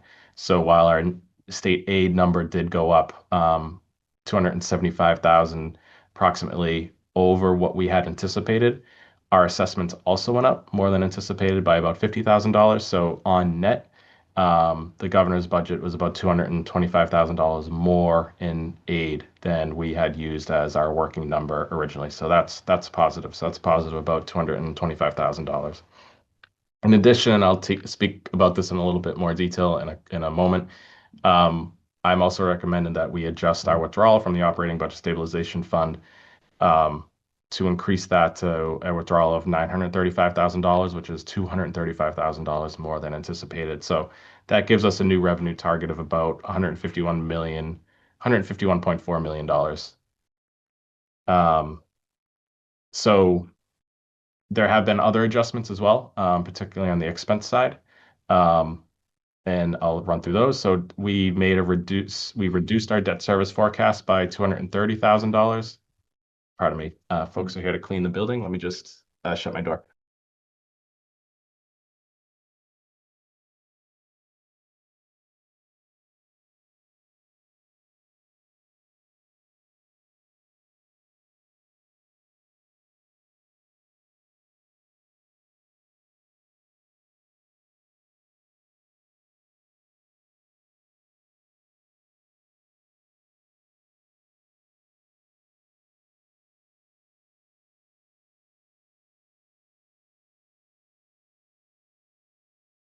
Sorry for that. Not used to that. Where was I? So now we're talking through expense reductions. Debt service, we were able to fine tune our debt service budget. And I should just note as a high point, we obviously try to nail down our budgets as much as possible. But these kind of adjustments as we move through the budget calendar are typical as we try to, move from rough forecast to more accurate estimates. So our fiscal 27 debt service budget was reduced partly by applying some premiums that received on some debt issuances that we put out, but primarily because of how we're shifting our strategy for funding the Cunningham Collycott project. We're going to borrow that alongside the money for the East Milton Fire Station. And the bottom line is we're going to start paying that debt off for both of those projects in fiscal 28 rather than fiscal 27 for a few factors. And I can get into those in much greater detail if folks are interested. But that's about a $200,000 overall reduction, but I should just note it's a shift from 27 to 28. It's not a savings, a permanent savings. So we've essentially deferred that cost to a future year, but we still need to pay that. On health insurance and working with the school department, we've identified some savings on health insurance, primarily from identifying places to charge other funds for health insurance costs. Right now, or up until fiscal 27, any employee who was receiving health insurance benefits, the town's share of the premium was budgeted centrally in our shared health insurance budget. However, particularly on the school side, there are a number of funds where they pay for their employees' salaries entirely out of that separate fund. Beginning in fiscal 27, we're proposing that the food service fund cover the health insurance costs for those employees who are benefit eligible, who work enough hours, and who are on health insurance. That's about $245,000 in savings. And then on the town side, Milton Retirement should be getting charged for a health insurance benefit. So we'll make that adjustment and correction moving forward. There are additional employees, particularly in community schools program, who are receiving their pay through a separate fund. The schools have indicated that that fund is not equipped to support bearing those additional costs. And while we acknowledge that perhaps for 27, I think we need a plan to shift those costs as well, as these are, fee-based programs that are funding salaries. They should be covering the entire cost to run those programs. We'll continue that conversation. As I noted on the state aid, we had a net increase of $225,000. And then for two additional changes that I've been working on and am inclined and proposing is that we appropriate $1 million of free cash into the operating budget stabilization fund to be used over each of the next 4 fiscal years. So $1 million would go in fiscal 27, and an additional $235,000 would come out. Then that $235,000 would increase 5% each year till we consume that $1 million over the next 4 years. So it's a down payment to be withdrawn and amortized over the course of 4 years. So that brings more money in fiscal 27, but it also brings more money into fiscal 28, 29, and 30. Lastly, as one of the folks on public comment noted that, and Mr. Daly just was speaking about in terms of school reserves, the school department is trying to build reserves. As we all know, the schools did use many of their funds that they had available to get through the past 2 fiscal years. One solution here is to assist with building those reserves. Just as on the town side, we appropriate free cash to general stabilization and other stabilization funds to be used in a future date, we could appropriate free cash to be used for their reserves. Exactly that, correct accounting avenue is still kind of to be determined, and we're looking at various options. But the overall concept is, rather than affect the school operating budget to try to build reserves, the town's free cash surplus could be used for that purpose, which is one of the purposes that the DOR recommends the use of free cash. So again, that would assist in their overall policy goal to increase their reserves, and put the decision on the school department to how to use their other funds in fiscal 27, but contribute to that. So those are the budget adjustments that we've made and that we're proposing, and where that leaves us is in an improved position. Obviously, we're not able to get to a place where we're able to fully support level service requests from town and schools. But when you add the additional revenue that we've been talking about and make the adjustments on cost, we're able to reduce that deficit, overall deficit, to $1.5 million.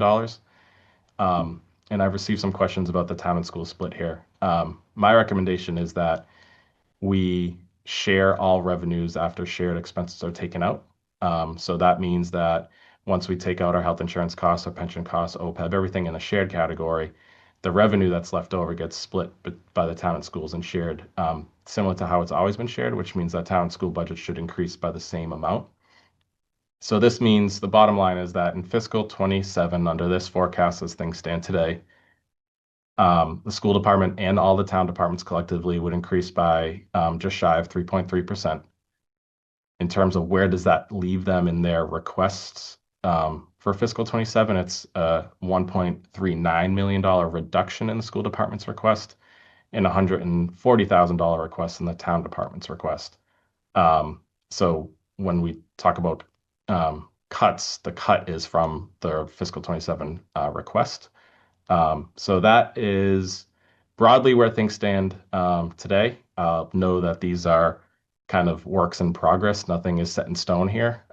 We would obviously want to reach agreement with the school administration and school committee on some of these tweaks and adjustments as we work towards a consensus budget and with the warrant committee. But this is some of the solutions we're looking at alongside some of the adjustments that have come in the last couple of weeks in terms of our expenses and state aid.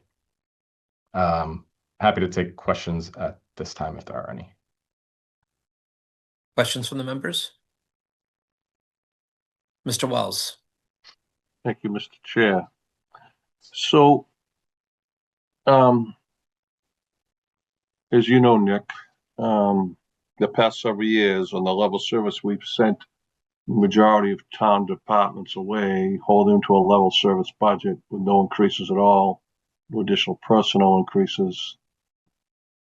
This budget continues that practice. There'd be really no room for any growth in by way of programs, personnel, vacancies, critical needs that have been brought forward in the past 2 to 3 years on the town side. Am I correct? That is correct. That's on both town and school side. That's how the budgets were written, with assuming level service.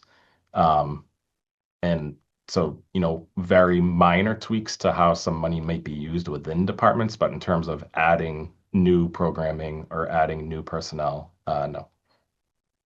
Okay, thank you. That's all I had at this point. I get, and again, to Member Daly and Member Hagan and yourself, Nick, and Amy as well.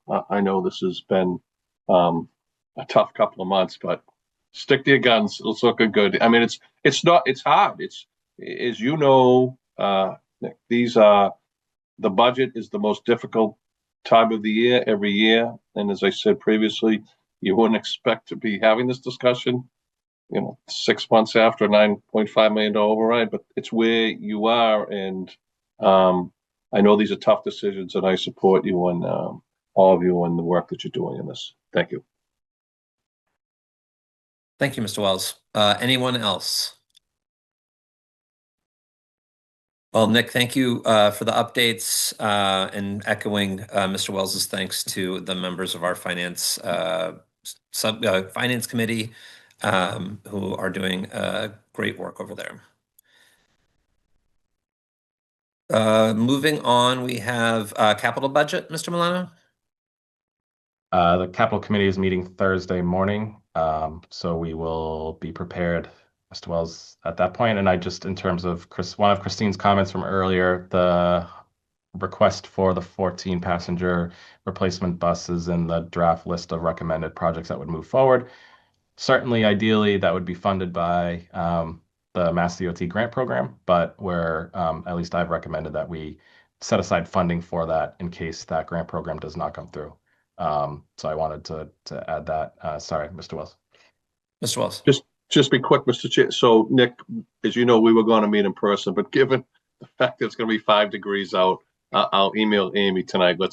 For this week. We have not met in person, Mr. Chair, since before COVID. And I've been on this committee 9 years, and I just wanted to have one meeting in person where we could all, but when I look at the weather for this week. Yeah, maybe pick a different month. All right, we can do it. So I'll email. I know we did post it as both hybrid for those who couldn't come. We'll stay on. We meet at 7:30 in the morning. We'll stay on Zoom for this week. Thank you. That's all I had on that, Mr. Chair. You're welcome. All right. So anything else on capital? Moving along, we have, well, I guess we've kind of already done it. The committee reports from the Select Board Finance Committee and the Milton Budget Coordination Committee. Anything else that you, Ms. Hegarty, would want to add to what you've already given us? No, there's just a big chunk of work that's happening, that's in flight. And Great. We're going to continue talking about it and have a lot of meetings coming up. Thank you for that work. So we'll try to keep this one a little shorter. Item 11 is the Policy Committee Report, Select Board Code of Conduct, second reading. Do we want to have any discussion about this? We've talked about this at our last meeting and our previous meeting. This was something that Mr. Driscoll and I worked on with Mr. Milano starting in December. And we've reviewed the document, I think, last week and read it the first time. Mr. Milano, anything else from your side? No, only there are no further edits at this time other than what was presented and shared in the packet again this week. Thank you. Yeah, I know we had made a couple of tweaks the first time it was presented. Anyone else, any thoughts? I'll entertain a motion on this one. You want a motion to approve? Is that what you want? Yes, do we approve the second reading? Yeah, I'll make a motion to approve second reading. We got it. I second. All right. Any further discussion? This is a roll call vote. Mr. Driscoll, Yes. Ms. Hegarty, Yes. Mr. Wells, Yes. and Mr. Daly. Yes.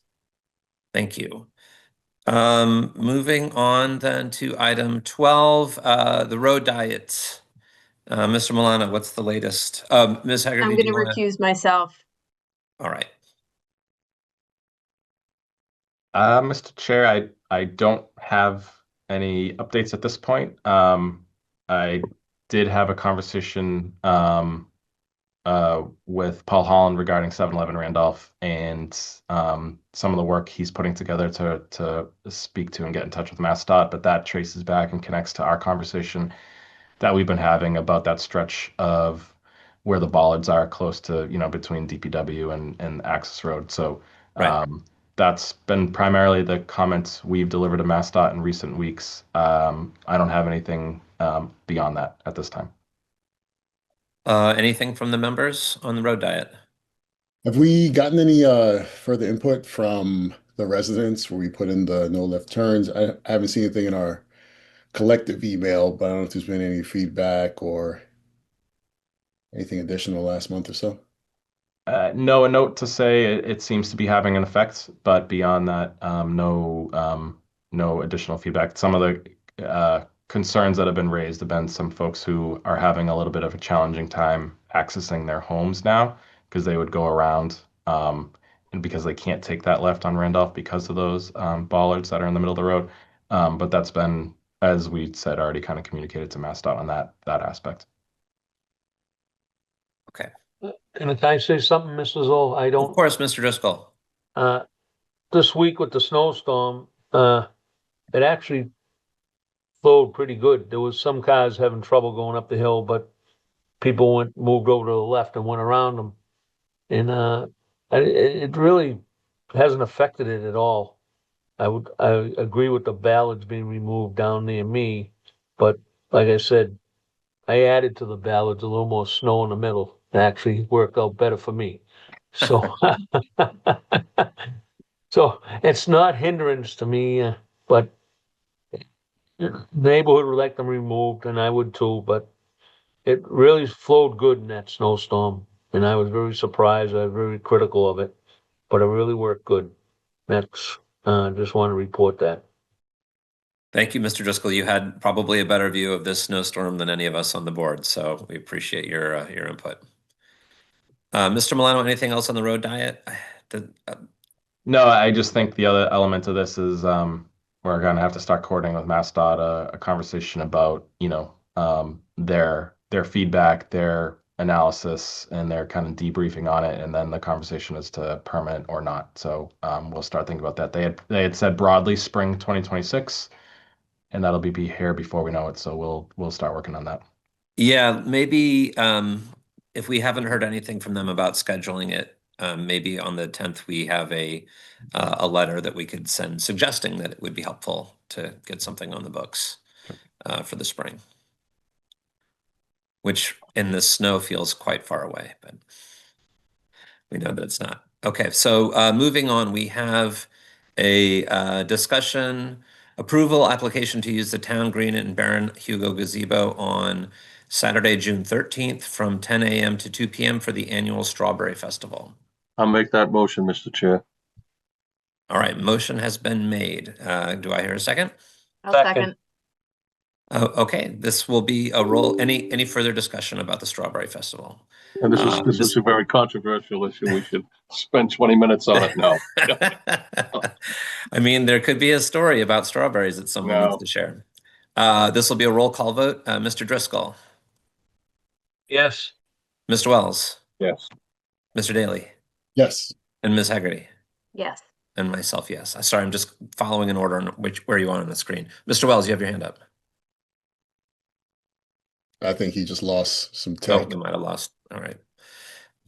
Okay, then moving along. Item number 14 is application to use Manning Park for the Ramadan light display ceremony, February 17th, 2026 through March 22nd, 2026. Sorry, February 17th, 2026 to March 22nd, 2026. Right. Move to approve the application to use Manning Park for the Ramadan light display ceremony, February 17th, 2026 through March 22nd, 2026. I have a Second. motion and a second. This will be a roll call vote. Oh, we've lost Mr. Wells. We'll start with Mr. Driscoll, Yes. Mr. Daly, Yes. and Ms. Haggerty. Yes. And myself, yes. Moving along, we have the town administrator's report. Thank you, Mr. Chair. Just a couple of things this evening. And we had mentioned it previously, but again, just another reminder.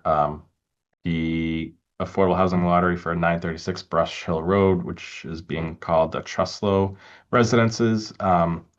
All that information is available on the town website now, as well as the SCB housing website.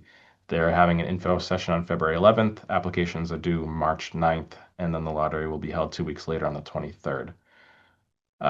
This past weekend was the Mass Municipal Association's conference. I was in there for Friday for the vendor trade show and some workshops. It was good to see a number of employees from Milton attend, to see colleagues, learn from colleagues, as we do on an annual basis this time of year. And again, as I noted earlier, grateful that the governor announced her support for local aid again in fiscal 27 and put out her local aid figures. And then lastly, just in terms of the recovery from the approximately 2 feet of snow from this weekend. So I just appreciate everybody's patience as Milton DPW and contractors plugged away for many, many hours running in terms of trying to get streets caught up, and then snowed again that evening, which was the last thing we needed. Appreciate the school community's understanding of the delay to keep today closed, just so that additional work could get done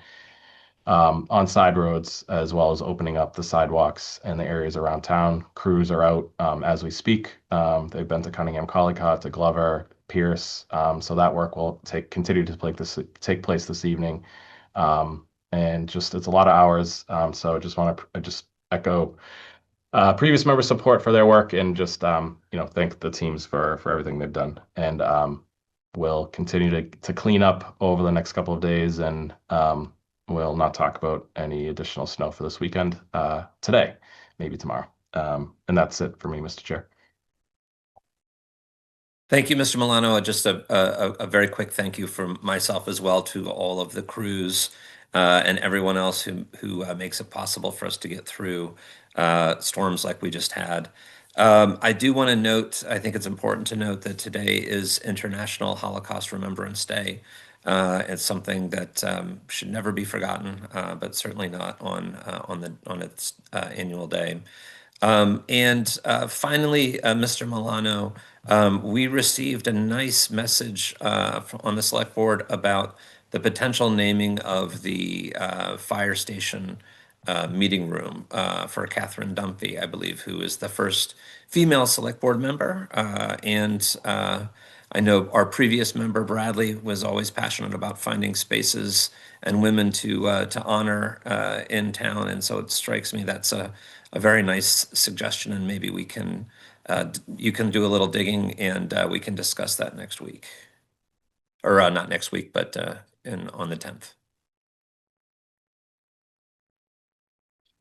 Looking at that for that meeting. Okay, Mr. Wells, did you have a question?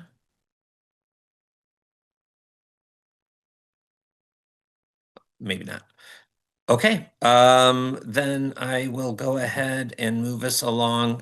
We have a public comment response. I think we addressed all, most of the points that were brought up. But any member wants to respond to any of the speakers that we didn't have a chance to address. Okay.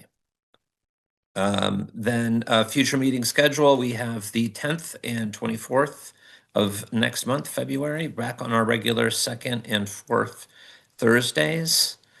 Any conflicts with those for anybody? Great. Future agenda items.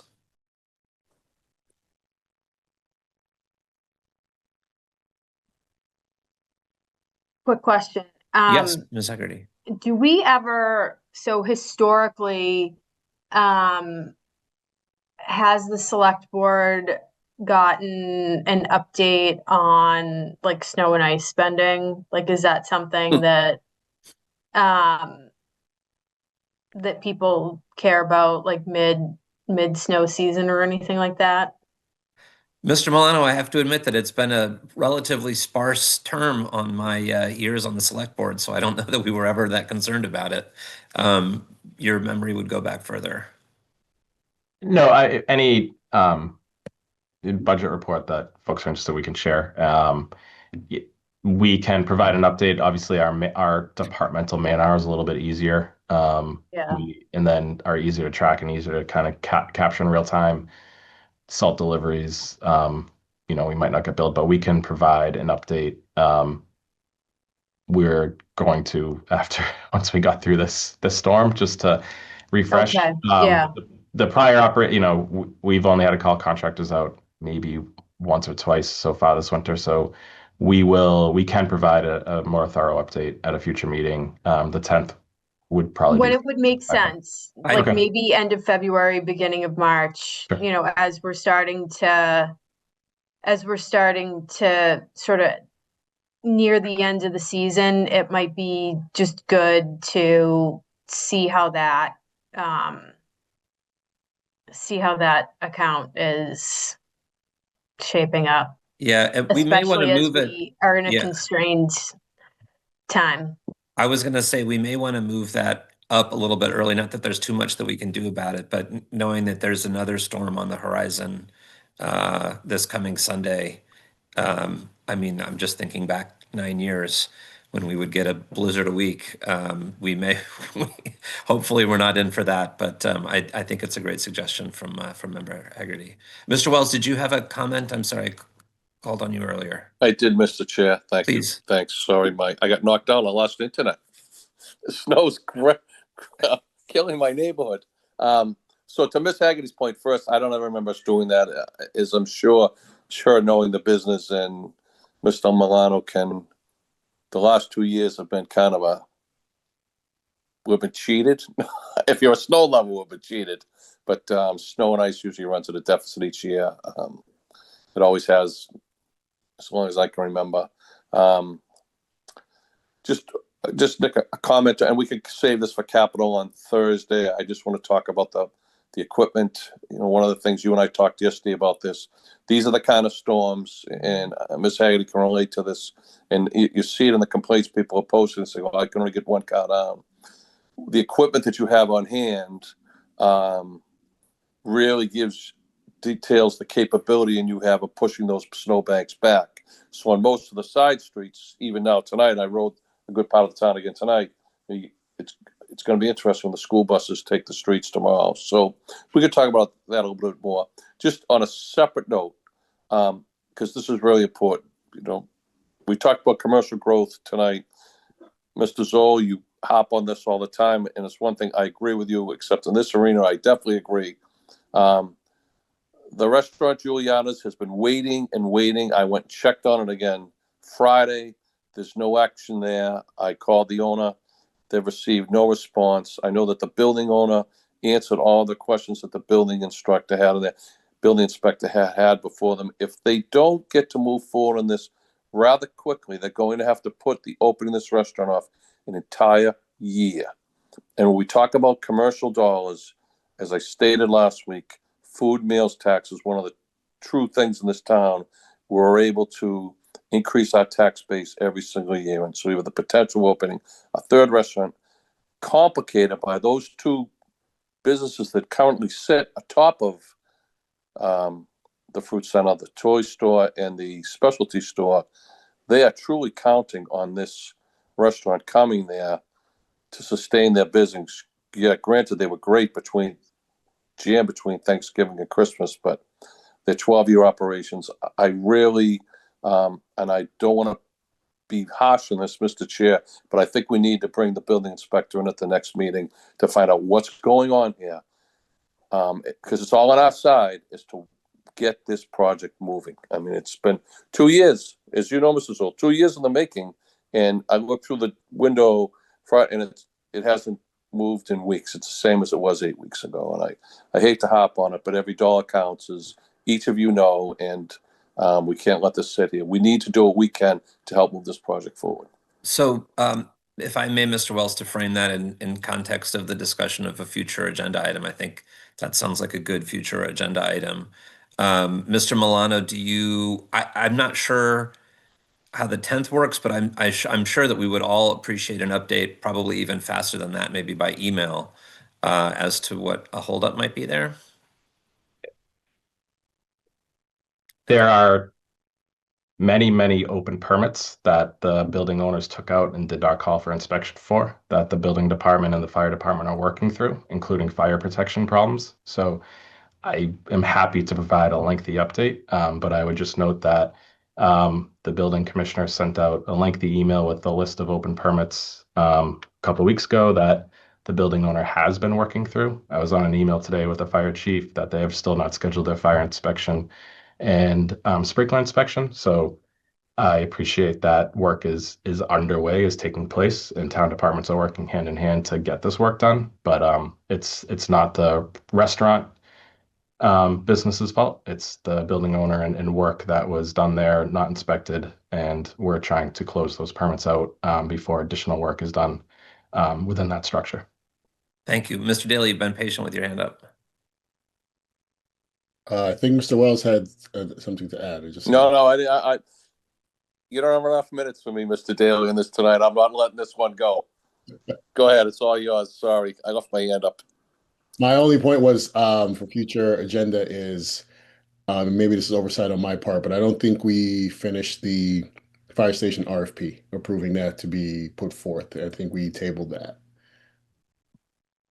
So to make sure that we don't. Oh, for the East Milton Station. Mr. Milano. Good point. Yes, no, we I shared it again at the last meeting. Any comments, questions, edits, we're happy to take in. I'm awaiting the appraisal report, and then but that can certainly be on the 10th agenda if this board is ready to put that out or give it one last kind of look through before issuing. But yep, we can include that. Let's put it on to discuss on the 10th, and we can decide if we want to go ahead with it. Sure. Mr. Chair? Mr. Wells? Sorry, just a quick follow-up on Mr. Daly's comment, just for the point, because there's been a couple of social media comments recently about both the East Milton Station and the Atherton Street Station. And I did comment to one, and I never comment here, and that's Paige, but no one anywhere suggested tearing down anything. Not Engine 4, not the East Milton Fire Station. The East Milton Fire Station, as we know, is about to be vacated and moving to a new fire station. And even if we put it on RFP and award one, and if we were to lease it, sell it, the four corners of that building is still going to exist. It's going to be there. So as far as anyone saying we're advocating to tear it down, I've not heard that from any of my colleagues of this board or any previous board, and I don't think anyone here is advocating for that. So I just want to make that clear so that everyone in social media land can understand exactly where we are on this. Thank you. Okay, you're welcome. Just to note, though, we are on future agenda items, so we'll have a chance to have full discussion about these items in the future, but appreciate your comments. Ms. Hegarty, you've been patiently waiting with your hand up. We're all so chatty tonight. So I wanted to support Member Wells's. I think he was also requesting not just for the individual project, but I think it would be a good idea to get a report from the building department on the work they do, what goes into it, their capacity, and the revenue that they bring into the town. I think that's a Yeah. great department. I think it's a great suggestion. Maybe we bump it out a couple of weeks to just separate it from this immediate issue. Yeah. But Mr. Milano, maybe for either the first meeting in March or something like that. Yeah, sure. We can coordinate that, and I'm sure he'll be happy to join us. That would be great. Any further? I love it when everyone has so many great ideas for our agenda. But seeing none, I'm going to, Mr. Milano, my understanding is we're only going to need to do our executive session for the trustees. Is that right? Correct. The select board executive sessions are not necessary at this point. Okay, so I will take, and just remember, everybody, don't log off straight away. I will take a motion to adjourn select board. I'll make that, so moved. I'll make that motion. Do I have a Second. Seconded by Mr. Driscoll. This will be a roll call vote. Mr. Driscoll, Yes. Mr. Daly, Yes. Ms. Hegarty, Yes. Mr. Wells, Yes. and myself, yes. And now I would like to open a meeting of the, or call to order the meeting of the Governor Stoughton trustees. I lost my motion here.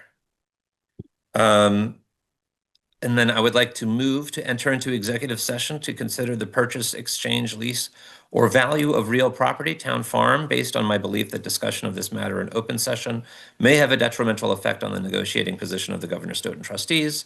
The trustees will not return to open session. Can I have a second? Second. Seconded by Mr. Daly. This is a roll call vote. Mr. Driscoll, Yes. Mr. Daly, Yes. Ms. Hegarty, Yes. Mr. Wells, I'll abstain. and myself, yes. So right before I turn this off, do we have a separate link for the executive session? No, we can actually we can just hang on this, and I'll close it once everybody else does sign off and you adjourn. All right. Well, I will adjourn us then. Thank you, everyone, for joining us, and have a great and safe rest of your week. Stay warm.